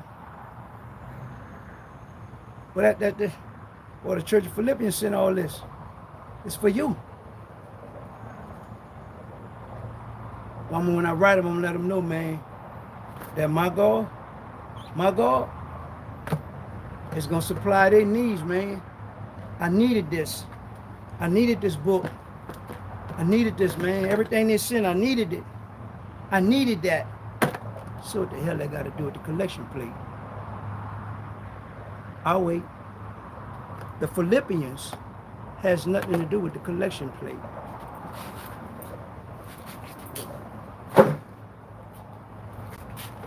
The Corinthians have nothing to do with the collection plate.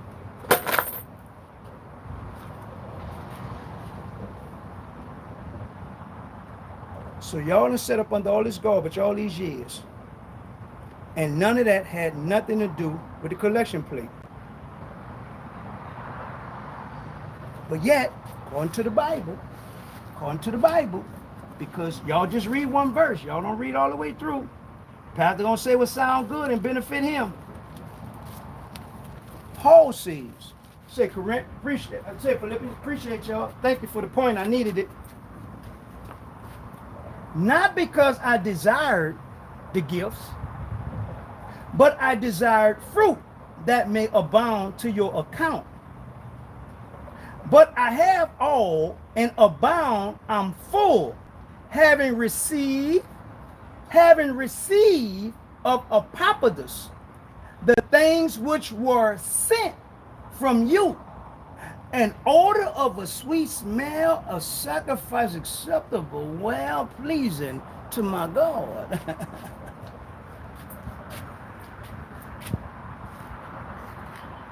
Epaphroditus brought these things. Paul said, not that I needed them, but I desire fruit that may abound to your account. They were doing what Paul taught them to do. And in doing what Paul taught them to do, Paul said, my God is going to supply your need, whatever it is. The Corinthians, he says, and God is able to make grace abound toward you, the generosity, the gift of generosity. And God is able to make the grace abound toward you, that you always, not sometimes, always having sufficiency in all things, not some things, all things, may abound to every good work. As it is written, he has dispersed abroad. He has given to the poor. So you're going to be straight. He has given righteousness remain forever. So that's financial. That's spiritual. All things. All things. Because of what purpose you had in your heart to do it towards the people, not the collection plate. And because of that, now he that ministered seed to the sower, now he that ministered seed supplies the seed to the sower, both supply bread for your food and multiply your seed sown and increase the fruits of your righteousness. Same thing he told the Philippians, that the fruit may abound to your account. Now, because what purposed in your heart, now God is going to give seed to the sower, and he's going to multiply the seed. So where y'all get that goofy stuff, I'm sowing the seed? That don't say that. Because guess what? If you didn't purpose, and if you wasn't willing, you wasn't going to get. You wasn't going to have. But this was to help others.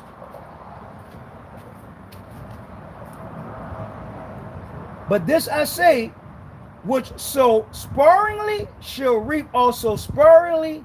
He which sow bountifully shall reap also bountifully. What you talking about, Paul? Mike, I'm talking about the return. Did you put out generosity? Did you put out good? Well, how you going to get good back? But I sowed a seed in church Sunday. What? What I said in the Bible? What I said in the Bible you sowed the seed? Where's that in the Bible you sowed the seed in church? Show it to me in the Bible. Show it to me. Show it to me.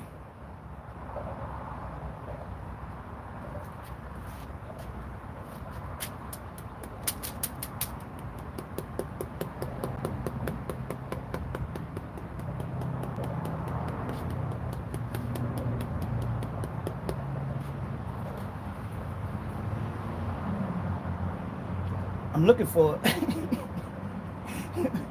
Where's that? People, I know what God could do.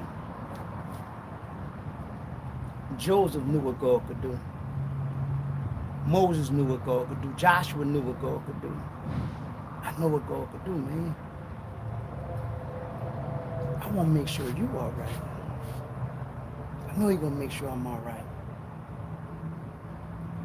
I don't have to pimp you. I have to play you. I have to lie to you. I'm not talking to pastors' members. I'm not talking to the bishop members. I'm talking to dropping the net. Don't never let nobody make no fool out of you. Pressed down, shaking together, running over, have nothing to do with money, but forgiveness. Wherever two or three are gathered, have nothing to do with you getting nothing. It's about forgiveness. As a man purpose in his heart, it's what you did towards others. My God gonna supply your needs because of what you did for me. He was already picking up the collection. Zapatas and Secundus, they was already picking up the collection. The church been cold, slick side robbing us. And God didn't hear us. You know why God didn't hear us? Because we was misusing His word. You know how we was misusing His word?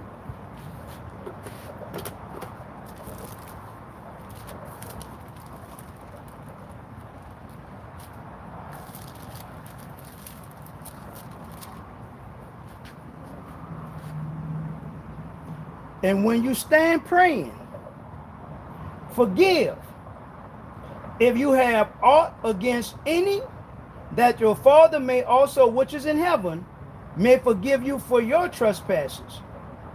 But if you do not forgive, neither will your Father, which is in heaven, forgive you of your trespasses. God don't hear that garbage y'all be lying about. Wherever two or three are gathered, God is in the midst, Mike, but they're not forgiving. They quote some good scriptures, Mike. They're not forgiving. They're not forgiving, Mike. They're not forgiving. I can sit here, run all through that Bible. What good is it if you're not doing the simplest thing that He asks? He taught him our Father prayer. Forgive me, Father, as I forgive others. A lot of us right now are not being blessed because God don't hear us, because we're not forgiving. Y'all can shakalaka boo, y'all can pull all, y'all can do all that old goofy stuff. But if you're not forgiving,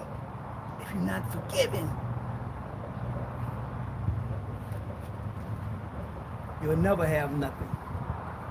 I don't care what you're praying for. Because He said, even while you are standing and praying, forgive. Pastor Mike, say, bro, Forget them people and move on with your life. But they did me this, she did me that, he did me this happened. Say, bro, forgive them people and move on with your life. Somebody asked me the other day, well, Pastor Mike, what if they don't know you forgave them? I said, what? What if you forgive them and they don't know you forgave them? I said, how many dead people wronged you? You had to forgive them. They dead. Did they hear you forgave them? Did they know you forgave them? They are dead. You holding on to some dead person did you. You holding on to what a dead person did you. Say, bro, forget that foolishness and let it go. Forgive that foolishness, let it go. Let's get to where God would have us to be. And that's prepared for what's to come. Forgive that foolishness, bro. And I know forgiveness. That's the hardest thing. That's the hardest thing. But forgiveness is what started this whole money teaching. Because Hosea could not go against Gomer. He had to forgive her. He had to stay with her. Forgiveness is hard. Look at how Israel prostituted. Look at how Israel committed fornication. Look at how Israel committed adultery. They're going to think because this woman was with this man and it had nothing to do with God. God talking about how y'all was serving other gods. How y'all was trusting other gods. How y'all was believing in other gods. That's how y'all was fornicating. That's how y'all was committing adultery. Because y'all was believing in other gods. And I told y'all shouldn't have no other God before me. I'm the only God. In the church, we have gotten away from God. We got a bunch of motivational speakers in the church. Where's God? Where's God? I don't want to hear about what she did. I don't want to hear about what he did. I don't hear about who you're married to, when you was married, how long you was married. And no, we don't hear that. You don't hear that garbage. Where's God? Teach me about God. And God don't want to hear nothing I have to say until I forgive. And he don't hear nothing I say. Because according to the scriptures, if you don't forgive, neither will your Father forgive you. I don't hear nothing they be saying, Mike. But they say, wherever two or three are gathered. Mike, I don't hear that garbage. How you going to purpose in your heart if you don't forgive, Mike? You got to learn to forgive. I don't even know what, I'm going to be honest with you. When you forgive people, you forget about what they did. You really forget about it. Why? I ain't worried about that. But he ratted on you. Oh, man, good. I'm glad he ratted on me. He was supposed to rat on me. Man, why? Because God going to give you the comfort that you need to get over whatever it was. He did it for Joseph. Why he wouldn't do it for you? He gave him Ephraim. He gave him Manasseh. One to be fruitful and one to get over everything he had gone through. Joseph. Don't be holding nothing against nobody. Don't be disliking nobody. Don't be jealous of nobody. You just don't know how powerful you are. You just don't know who you serve. To be worried or nervous. But that's why social media, they be want fussing and argue. Say, I love you anyway. You could call me stupid. You could call me goofy. You could call me silly. You could call me retarded. You call me whatever you want. I love you, bro. Appreciate you. I thank you for thinking about me like that. I really thank you for seeing me like that. At least you see me some kind of way. Just imagine if you didn't see me at all. That's when I'll be worried. If you just didn't see me at all. Because I would no longer be here. But because I'm here. If you see me as being silly, okay. You see me as being stupid, okay. You see me as being whatever, at least you see me. That's the most very important thing. You see me. Now, how you see me? It's your problem. But I love you, and I'm always show love. So now in teaching and dealing with all this, it's a lot. It's a lot. It's going to be forever. But I want to make sure that you all are financially and that you all are spiritually blessed. And I'm not going to stop until I see it. This is how you do it. We done did all this goofy stuff in these churches. We done pulled oil. We done laid on the floor. We done ran around the church. We done did the dance. We done did all of those goofy stuff. We done been baptized in the water. We done did all of that goofy stuff. Why we still don't have?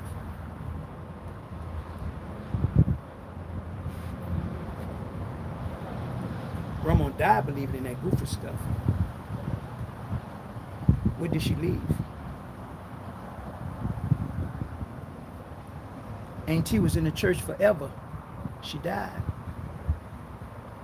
Now we got to do a GoFundMe. Now we got to do a supper.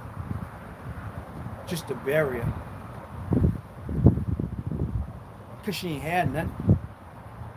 How you been in the church all these years and don't have nothing? Like, you don't have nothing. So nobody in the church had nothing? Nobody in the church had nothing.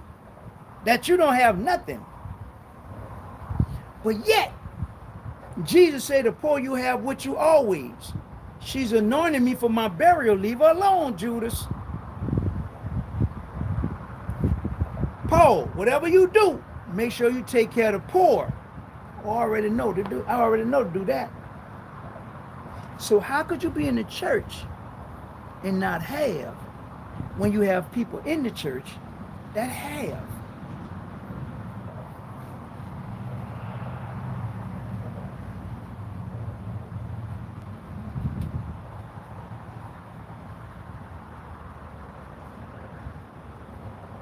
That's why I never begged y'all for no money.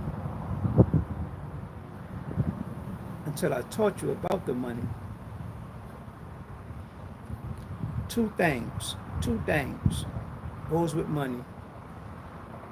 Integrity and partnership. Integrity and partnership. Them two people over there, they're partners. They have a nice bank, they have a nice restaurant, they have a nice school, but they're partners. And it's being ran off integrity. Before Chuck E. Cheese started out, it was Chuck E. Cheese and somebody else. They were partners. Now it's just Chuck.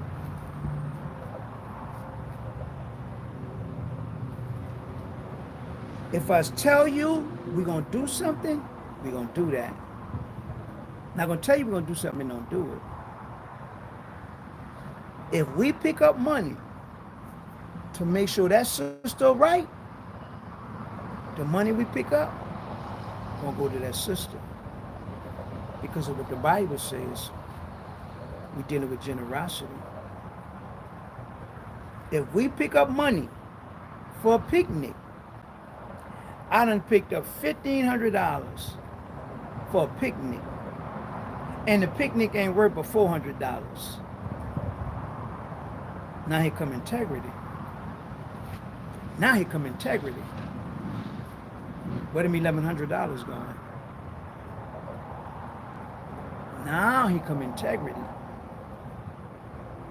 So now we put it over here. Y'all know one thing. We picked up 15 for the picnic. So come next year, we got this going towards the picnic. Or should I go buy a suit? Or should I go buy a car? Or should I go trick it off? You know, the average pastor, big trick. They love tricking. That's the biggest tricks in the world, a pastor. They love to trick. So if I can't come to you all with integrity and partnership, that's why I never asked y'all for nothing driving the net. Pastor, because y'all already don't know about the money. We ain't never discussed the money. We just keep up with the collection. We all right. We all right. Why? Because you got to have a willing heart. I want to do this, I want to do that. Wanting to do it and ready to do it is two different things. It's two different things. Because when we get ready to do it, we don't need them in our business. Because our business is not their business.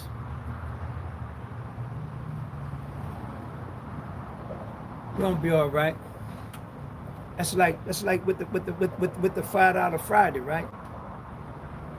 During the pandemic, you know, people being boxing me, people, man, Pastor Mike, man, but I want to bless the ministry. I want to be a blessing to the ministry. I want to help the ministry. So I said, okay, I don't be begging these people for money because I never taught you all about the money. So I said, okay, tell you what,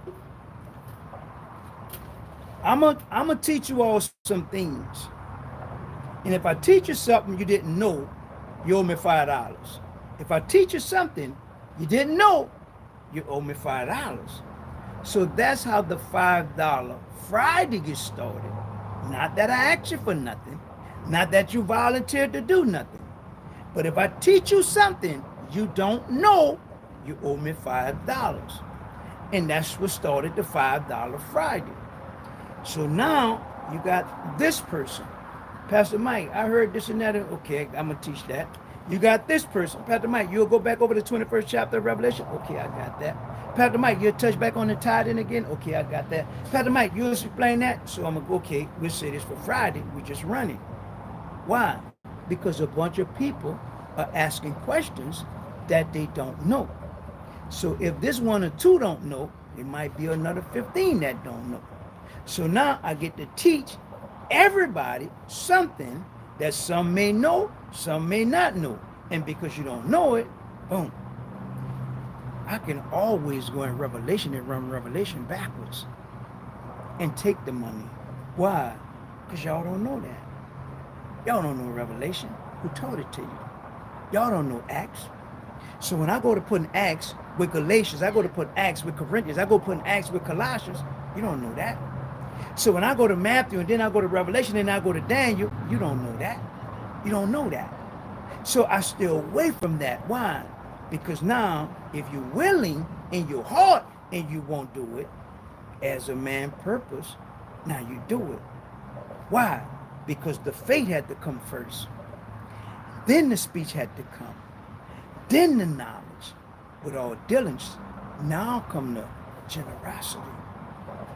And nothing done about Pastor Mike. I just didn't want to do that goofy church stuff. Why? It didn't work for me. It probably worked for you. That didn't work for me. It didn't work for me. So now, I'm going to teach the people how to read the Bible. I know you're used to this one verse, but read a little further and watch what you get. I know you never heard nobody say that, but if you read a little further, watch what you get. The average person with these other religions, we Judah. I'm running with a brother yesterday. I'm explaining to him it's 12 tribes, how everybody come from Judah. He said, well, the Haitians are the Levites. I said, where you get that goofy stuff from? Because according to the Bible, you had 10 tribes up north, 2 tribes down south. The Assyrians grabbed the ones up north. The Babylonians grabbed the ones down south. So how the Haitians going to be the Levites? Where we get that goofy stuff from? So now, as I'm breaking this stuff down to him, right? I'm running about the Sadducees. I'm running about the Pharisees. I'm running about the scribes. He said, but Pastor Mike, he coming out of the 5th chapter of Acts, he was asking me, right? I said, go back and read. The Bible going to tell you who it's talking about. If it's Pharisees, he going to say the Pharisees. It's the Pharisees and the scribes. He going to say Pharisees and scribes. If it's the Sadducees, he going to say Sadducees. I said, if you go back in the 11th chapter of John, after Jesus raised Lazarus from the dead, the Pharisees said, because the Sadducees didn't believe in the resurrection, and because they didn't believe in the resurrection, now they're going to get the Pharisees to go against him. But they already knew, according to 2nd chapter of John, according to the 6th chapter of John, Jesus always came to Jerusalem, because he didn't live in Jerusalem, but he would always come to Jerusalem for the Passover. So they knew the Passover was coming. They knew he was coming.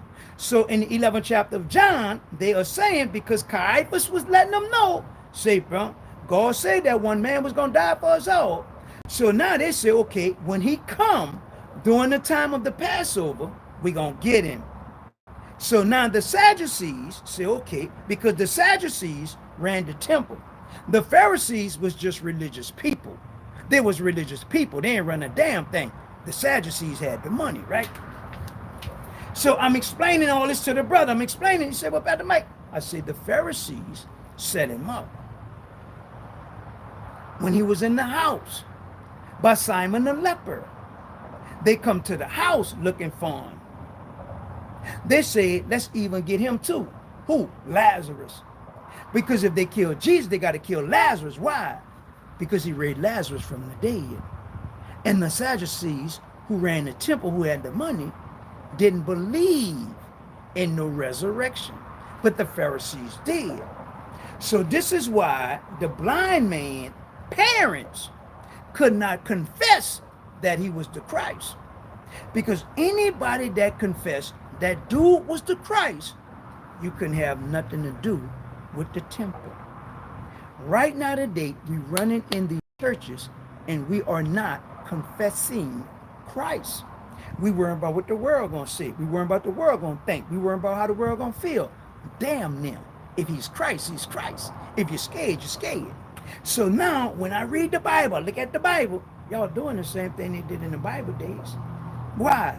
Because the religious leaders are telling you how to serve God. How the hell somebody gonna tell you how to serve God? How the hell somebody gonna tell you how to serve God? So what the hell they gonna teach me? Not a damn thing.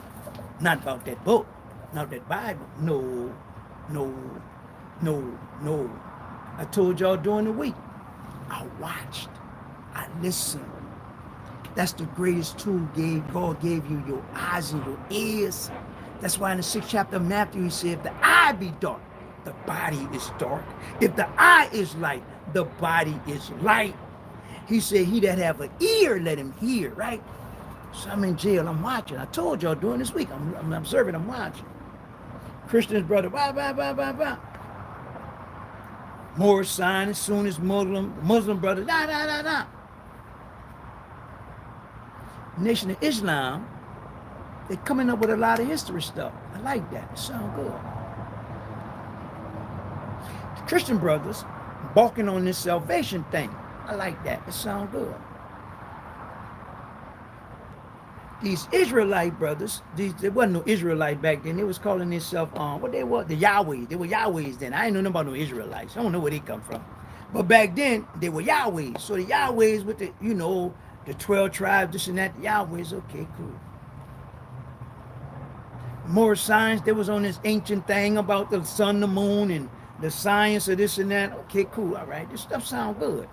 I'm listening to everybody, right?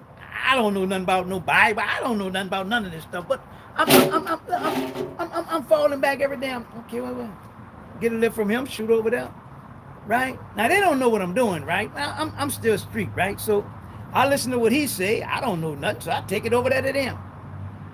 Hear what they gotta say, take it back to them. Get some from them, go over there to tell them. Get some from them, go back over there to them. So when I realized what was going on, I'm like,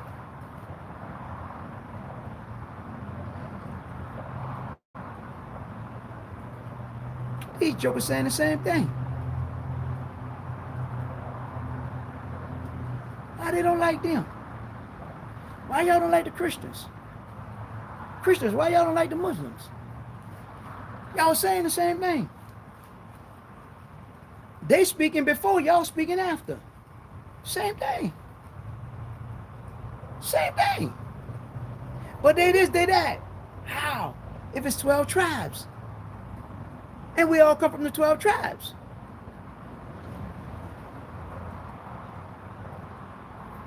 They had salvation in the Old Testament.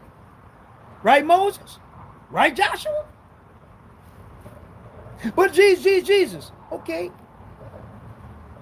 The same Jesus on that Saturday went down and got him. All the way up until the time of Noah. He went and got them. So how could you be mad with them?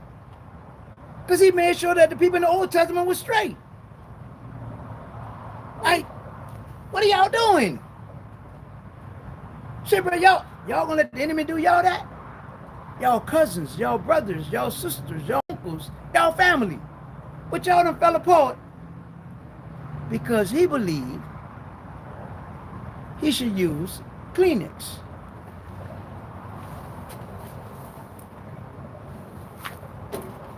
And y'all believe you should wipe your face with a towel. What's the damn difference? If I wipe my nose with the Kleenex, if I wipe my nose with the towel, what's the difference? I wiped my nose.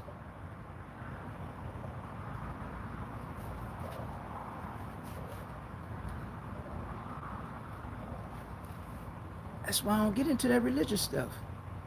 Just a bunch of goofy people doing goofy stuff. Everybody saying the same thing. He must have a Geneva Bible. What kind of Bible he have? He must have that Bible. All of them saying the same thing. All of them saying the same thing. They took this word out. They put this word in. They gave you this word and give you another word to go with it. They translated it this way. They translated it that way. Saying the same damn thing. Saying the same thing. So what are we doing? What are we doing? Show me something different. Show me something different. I got the Geneva Bible. I got the 1870 Bible. I got the King James. I got the NIV. I got the Schofield. I got the African American. I got all the Bibles. All are saying the same thing. One Bible might say teacher. One Bible might say master. Same thing. Same thing. If I open my big Bible, I'm going to go in the book of Maccabees.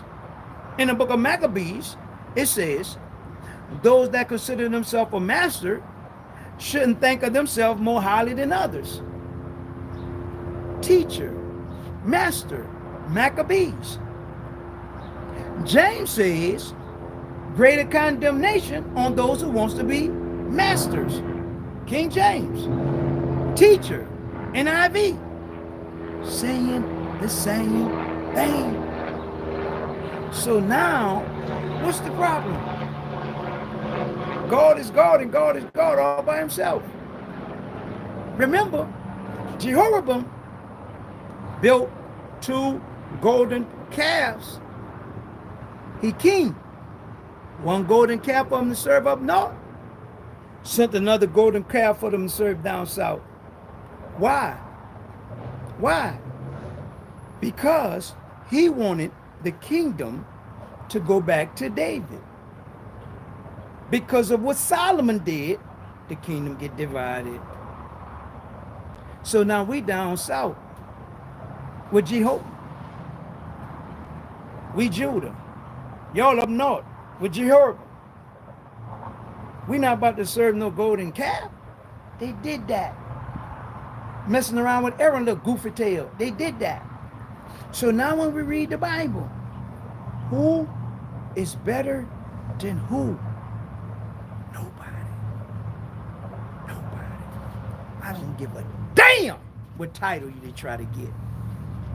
Nobody is better than nobody. Because if he say look out for the poor, and that person is poor, and now you are helping that person is the same as you. You the same as they. Because nobody better than nobody.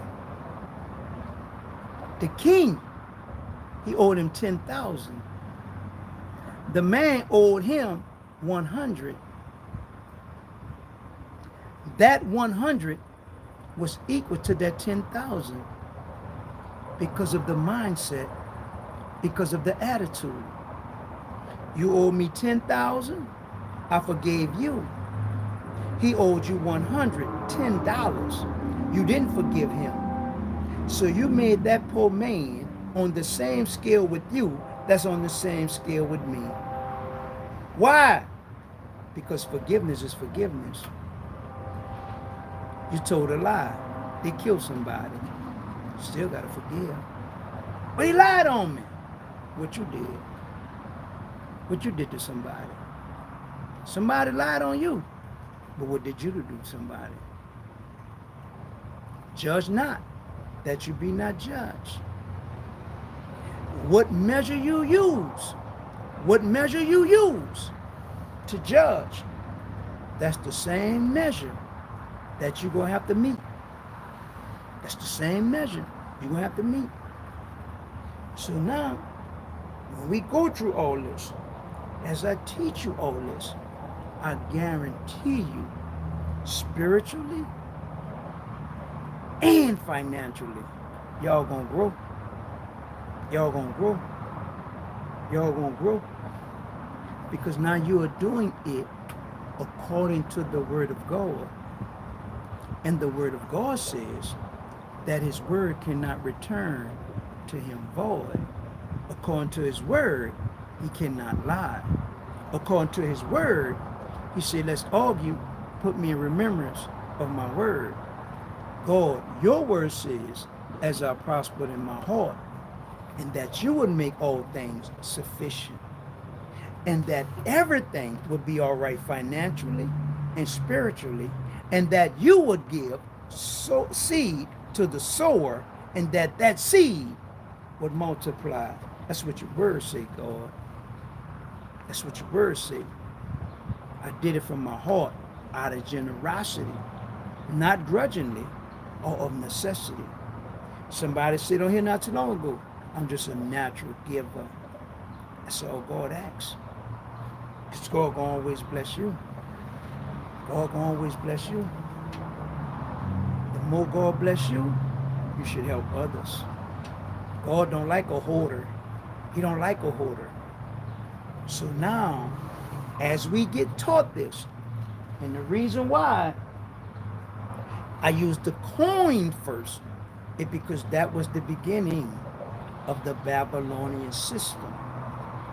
If you understand the coinage, you're going to understand history, and you're going to get a better understanding when you read these biblical stories where it says 100 pence, 200 pence, 300 pence, a mite, a denarii, a denarius.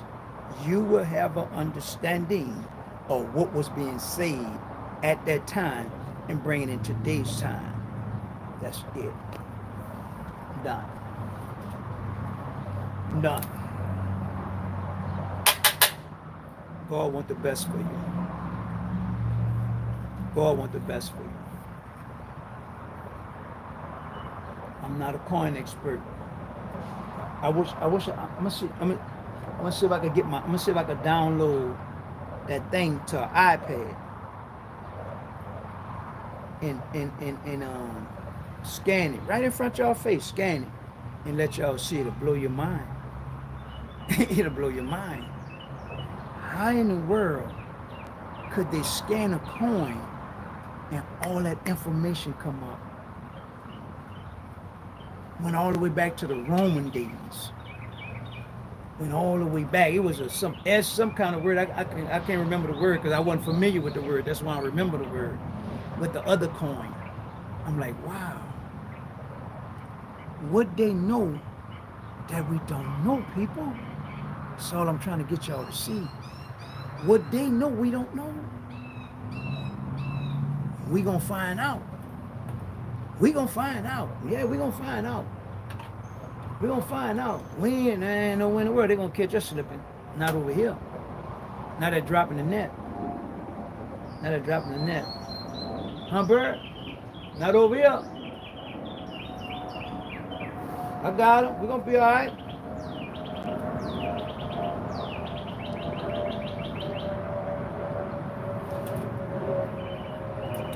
Forgive people. She bitter. He bitter. Y'all bitter, bro. I got that. I respect that. But as for me, as Joshua said, me and my house, we're going to serve the Lord. And if the Lord said forgive them, I forgive them. But man, they did you this, they did you that. God told me to forgive them. Let that go. Shit, bro, I forgive you. Say, babe, I forgive you. Say, bro, that's that. That's that. What else you gonna do? What else you gonna do? Let it go. I guarantee you, you're gonna be like, wow, because it's no more your problem. Because now you don't have to worry about them no more. For what? That's gone. God gonna like that. If God could take it and throw it in the sea unforgiveness, how you? Well, I remember I remember he told on me, but it don't have no effect. Like I remember he told on me. Yeah, he told on me, but I don't have no effect. I mean, it ain't like I won't do nobody nothing. I'm mad with nobody. I'm gonna catch back with nobody. Who wanna live like that? Like, say, bro, who wanna live like that? Who wanna live like that? You did. Not me. If I man shot you up, okay. He shot me up. Somebody shot him and killed him. I don't know. He did it. Say, bro, it's not on me to be mad with nobody. No matter what happened in life. It's not on you to be so upset. It's not on you. You worried, you upset, you crying, you for what? If you believe and trust in God, let that go, man. I just somebody really dealing with that forgiveness thing, man. Let that thing go, bro. Let that thing go. That's the beginning. That's the beginning of your spiritual blessing. That's the beginning of it. Let that go, man. Let that go, man. Say, bro, y'all just say, bro. See when you can just wake up in the morning and yawn and stretch and say, boy, I don't give a damn. That's when you're gonna be happy. That's when you're gonna be happy. That's when you're gonna be happy, man. What you worried about? Like, why worry? The car don't want to work. Okay, damn it. But I ain't say, bro, trust God. Trust God. Trust God. If you ever get to that point, you're gonna be all right. I'm telling you. I'm telling you. I'm telling you. I'm telling you. Trust God. Them children, especially them grown children, just like you trust God. Teach them to trust God, man. But dad, I need this. Dad, I need that. God said, you going to worry about what they need. You going to worry about what they need. You going to come to me to get what they need. Why they don't come to me? Why you don't teach them to come to me? So you going to stress yourself out. You going to worry yourself. You going to go to the grave. They still ain't going to have. But if you ever teach them to get to know me, if you ever teach them to trust me, you won't have them problems. You won't have them problems. So this is what Paul was doing. Paul was saying, not that I desire a gift, but if I can make sure y'all have in y'all account, I know I'm good. Because I know how you all are. I know I'm good. So Paul was always making sure they understood what that sweet smelling odor was all about. So now, in the beginning of your blessings, they're going to start with forgiveness. Because God want to hear you. He ain't going to hear you with no unforgiving heart. As a man purpose in his heart. Got to have your heart right, man. Get your heart right. Your eyes. Put your eyes on God. Stop rebuking. That's what's wrong with you church folks. Y'all always want to rebuke the devil. What the hell that said in the Bible to rebuke the devil? What the hell that's at? He said resist him. If I'm over there rebuking the devil, I'm playing with him. I ain't resisting him. But if I'm sitting here talking to you all, I'm running it with you all, the devil over there, I'm over here, I'm resisting him. Sooner or later, he gonna leave. Fine, I ain't paying that fool no mind. But I'm gonna turn around and rebuke him. I show you how slow y'all are, right? I'm gonna show you how slow y'all. If I go in the 17th chapter of Matthew, right? Or is that the 16th chapter? 16th. Jesus is telling Peter, right? I rebuke you, Satan, right? Get behind me, Satan, right? He rebuked him, right? Okay, cool. We sitting at the table now, right? Peter, say, bro. Ask Jesus who gonna do, who say John, ask him who the one gonna betray him. So now at the table at the Last Supper. Now Satan get in Judas. But Jesus rebuked him. He rebuked him. When he came back,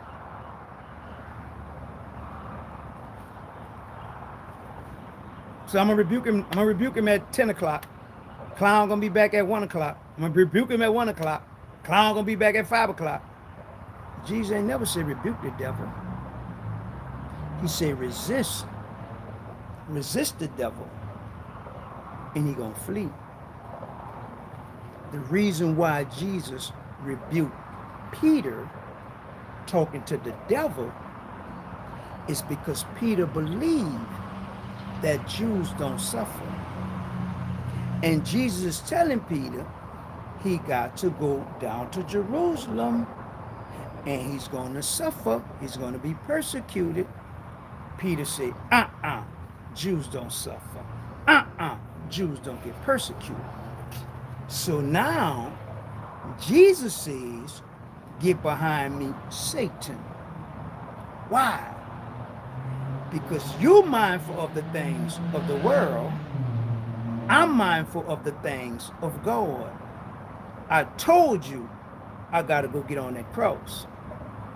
He trying to use you, Peter, to stop me from getting on that cross. Get behind me, Satan. Go and get on that cross. So why you church folks around here rebuking Satan? Show it to me in the Bible. Show it to me. He said, resist the devil and he gonna flee. So I don't pay the devil no mind. As soon as he come on one of these things saying something, I just delete him. I just delete him. Why? He the devil. Resist him. Resist mean delete. Resist mean delete. Resist mean block.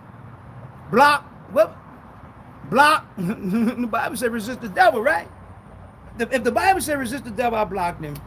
Why? I don't hear that garbage. What are you going to tell me? He ain't got nothing to tell me. What are you going to talk to you for? So if you over there rebuking the devil, that means you talks to the devil. You have a relationship with the devil. You have a rebuking relationship. All right, I'm gone. I'm gone. I'm gone. I'm gone. I'm gone. I'm gone. I'm gone. I'm gone. I'm gone. Let me put my thing back. All of you Corinthians and Philippians givers, bless you all. Thank you all. This my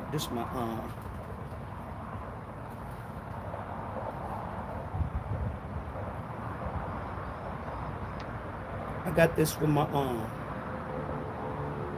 third anniversary being in the backyard. DTNM, Pastor Michael Matthews, Master Teacher. Somebody give me this.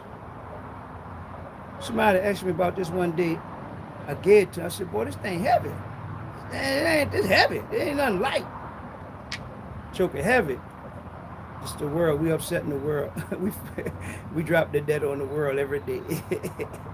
As the world turns, we search for tomorrow. With all my children, by the guiding light.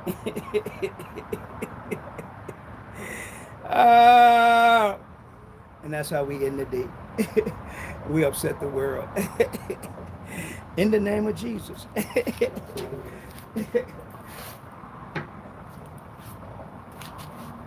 For all the people, they want this book, right? Got a lot of people want this book. They want this book. This book $100. They want this book. This book here, I still ain't get into the weight and the measurements, but it's just, we gonna get there. We gonna get there. This book here, sit down. You ain't gonna find this in too many of black people homes or black people businesses. Not this. No. No. For one, it costs too much.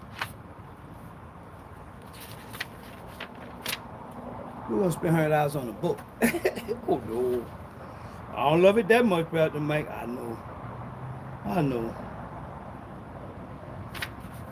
I help my Sunday school teachers. Hey, y'all can't see this right, but then again, you probably can see it. all these Roman letters and all this stuff, right? When I had scanned it, all that stuff popped up. Oh, I'm gonna scan it again. I'm gonna scan it again and get that name. I'm gonna have a name for y'all tomorrow. Just about everything on this side, all this writing in here, this reading in here, this popped up. That tripped me out, man. These coins, this little funny looking stuff popped up. And when this funny little stuff popped up, you had this information popped up under it, right?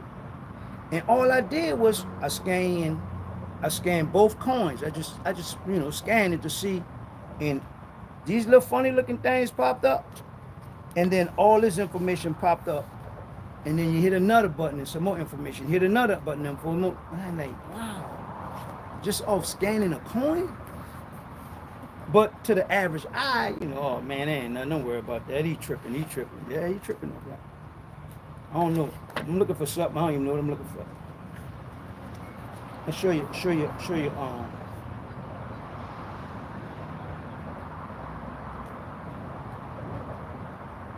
I wish y'all could see this.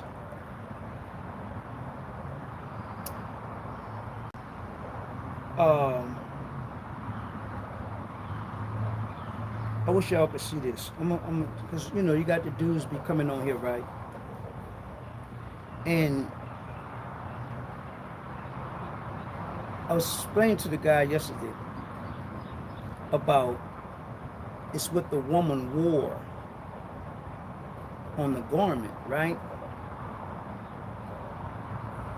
Determine whether she was male, female type stuff, right?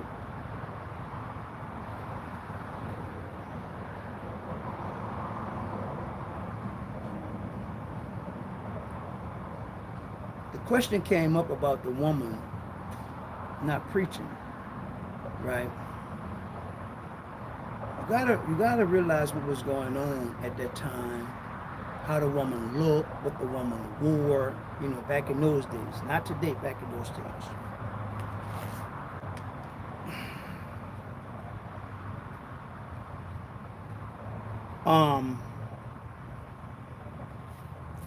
So I'm gonna show you this. I'm gonna show you this because I want it recorded on here. I'm gonna show you something. What I'm looking for is under my own. Now I'm gonna give it a minute because I want y'all to focus. I want it to be able to focus, right? So they can stop all that lying, man. Right here, men and women, right? I'm gonna read it to you. Clothing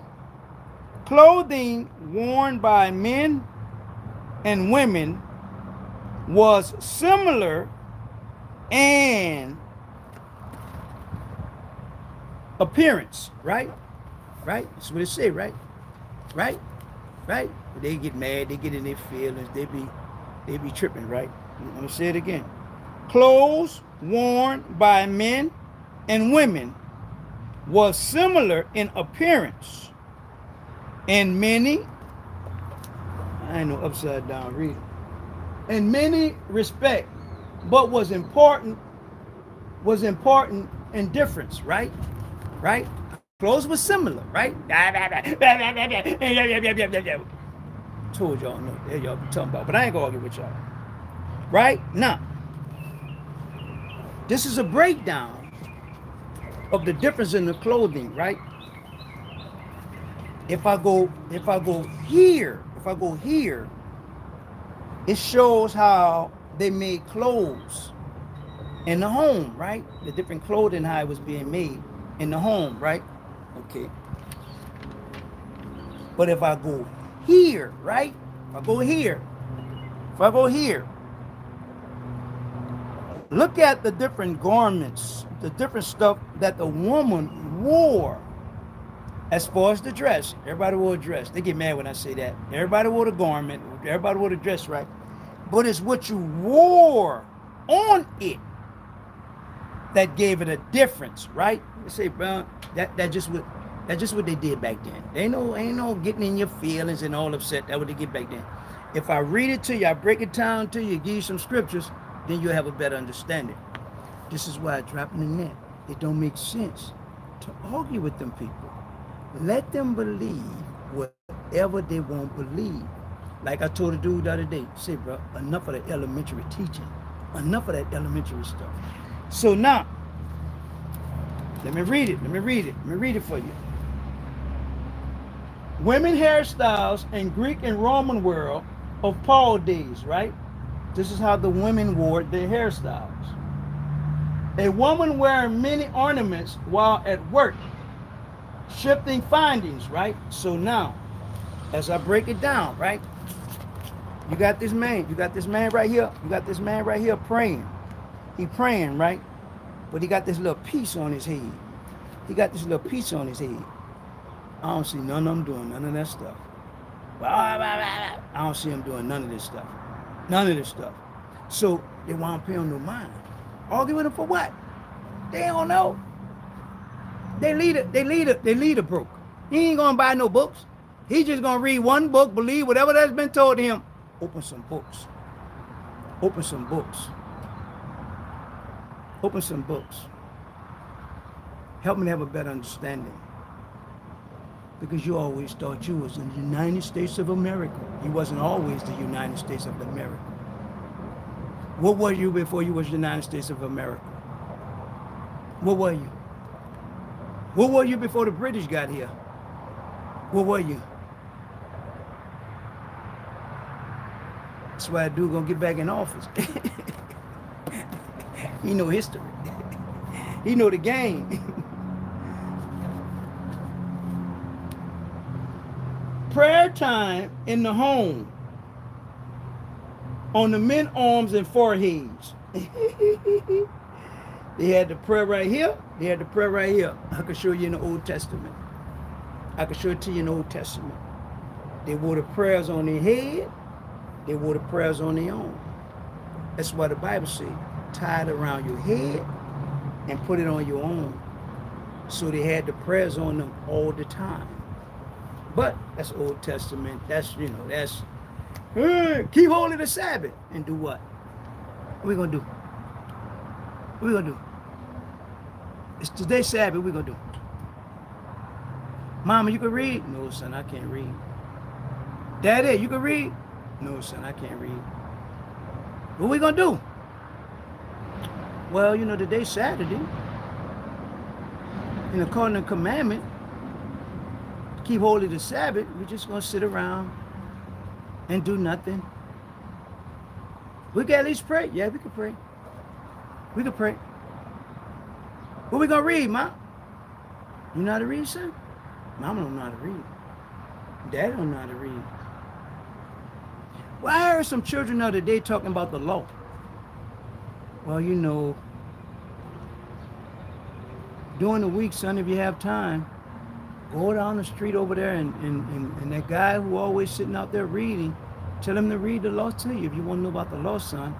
Well, mom and daddy can't read. Hey, you gotta keep the law. You gotta keep the law. I can't read. How am I keeping it? I can't read it. You gonna read it to me? Read it to me. Read it to me. Read it to me. Go. I can't read. Read it to me. I can't read. Read it to me.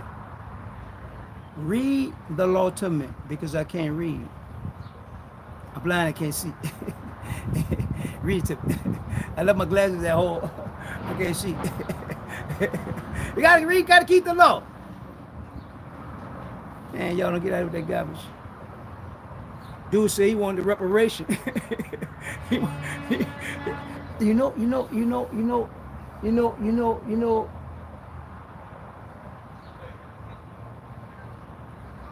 For real now, listen to what I'm saying, y'all. The person on YouTube says, I want reparation from U.S. in Africa, right? Listen to what I'm saying, people. When I scan the coins, right, it says how the British did that. The British gave, the British had gave, the British, so, but the British never attacked again. So as I'm reading now, as I'm reading that, and now that he said it, I said, hold up. So the British, before they left, they broke y'all off, man. They gave y'all a lot. They gave you all a lot. Y'all got it from the British because it was the British colony before it was the U.S. So now when you go and you study that, the British War, what went on, and how we became United States. Hold up, Abraham, where you get that money from? Hold up, United States, where y'all get that from? I'm telling you, boy, y'all, y'all go get the book. All because I scanned the coin. I'm telling you, the British came up with that money. The British broke us off. Now, with the president at that time did with the money, it's a whole different ball game. Now the president make the people out of the food, right? So the president says, this is you all America. This is you all United States of America. And the people say, yay! Yay! We done got rid of the British. Okay, now what y'all have? What y'all have? Because now, this is like 1776 going into 1812, 1813, because it was a war like in 1812, right? So now you go through that, then you go back and you deal with the bicentennial days, and then you look at the coinage. You could look at the coinage dealing with the bicentennial, right? Man, shit, I'll be here for you. I don't want to talk about that, God. I want to talk about the Bible. It just because it's too many. It's just a lot. But that reparation thing, see, bro, the British did that. The British did that. The British did that right before they became the United States. Now, what they did pertaining to the indigenous people, the Indians, and all these other people, that's a whole different study. That's a whole another different ball game. A lot of the stuff that they be saying, these numbers, when you study history, these numbers are not adding up. A lot of stuff they put in the history books, and when you go back and you really get the books and you really get certain, a lot of this stuff that's been said to us, a lot of stuff we learned in school, a lot of stuff we've been taught, you know, it don't add up. Christopher Columbus discovered America. Now all of a sudden, no, he didn't. So I know y'all just been telling a bunch of lies about a bunch of stuff. Just been lying, right? And we so lazy, we so just stuck believing in one way. So we going along with the lies. So now, well, that's what they say. But they been lying to y'all, man. They done ran game on y'all. They done messed y'all up. And to make sure that you all be more crazy, they give you AI. AI dumb as a box of rocks. AI dumb as a box of rocks. All AI is a downloaded computer system. You know how I know AI dumb as a box of rocks? Talk. And let the AI do the caption. AI be having my captions way off. Way off. Why? Because it can't keep up with the language of a human. Because I'm not about to get on here and speak nobody proper English. For what? For what? No, I know it's ED. I ain't using ED. I know it's there instead of there. I'm not saying that. Why? Because I don't want the computer to keep up what I'm saying. You know what I'm saying. That's all matter. Now, they're trying to make me believe that AI is so smart with captions, right? Hold up. AI, how long you been out? Because I go back about 10 years, the TV, can somebody please come to my house and get this garbage off my TV? I don't want to see all, every time they talk, they go to writing. Every time they talk, go to writing. Down there, they go to writing. They talk, they go to writing. They talk, they go to writings. Now all of a sudden, AI can do your captions. AI can speak a lot of, man, get that garbage out of here. And damn AI. Damn AI in his mammy. In his mammy. What the hell? But if we don't stay focused on what has been done, we'll never know what they're doing. If we don't focus on what have been done, we'll never know what they're doing. Back in the late 90s, I mean the late 80s, right? in the late 80s, we had this, like a little box. It was about this long, about this wide, right? About this long, about this wide. We used to carry the telephone around in this little box. Take the phone out the box, talk on it, right? Then it went from being in that little box till we could get them mounted in the cars. Now we had the phone in the cars. Then after we had the phones mounted in the cars, then we had the big old long phone, right? Now, we were paying 33 cents a minute on one note like y'all have today. No plan, no family plan, none of that. No. One big long phone, dial out, dial in, that's it. But it was 33 cents a minute. So now, I done sat back and I done watched how the phone, how the cellular system, how far it done come, right?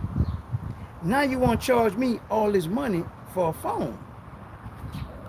You're going to slip the service in it. But even back in the late 80s, early 90s, phone bill $1,200, $1,500. Phone bill was high back then. We ain't care. We drug dealers. We just talking all on the phone. We ain't care. And then it didn't last that long. The battery, man, you need at least 2 or 3 of those batteries because it didn't last that long. So now I look at how the phone has gotten to where it is. Now, you have your cameras, you have all this technology on the phone, right?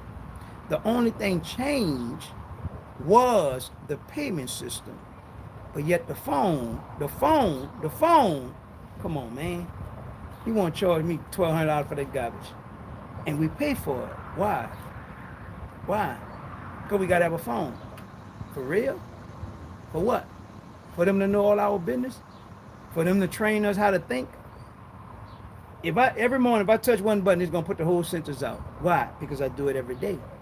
The phone know what I do every day. The phone know what I do every day. So when I go to put the thing on there, the caption on there, the phone already know what I'm putting on there. I do it every day. So, what I need that garbage for?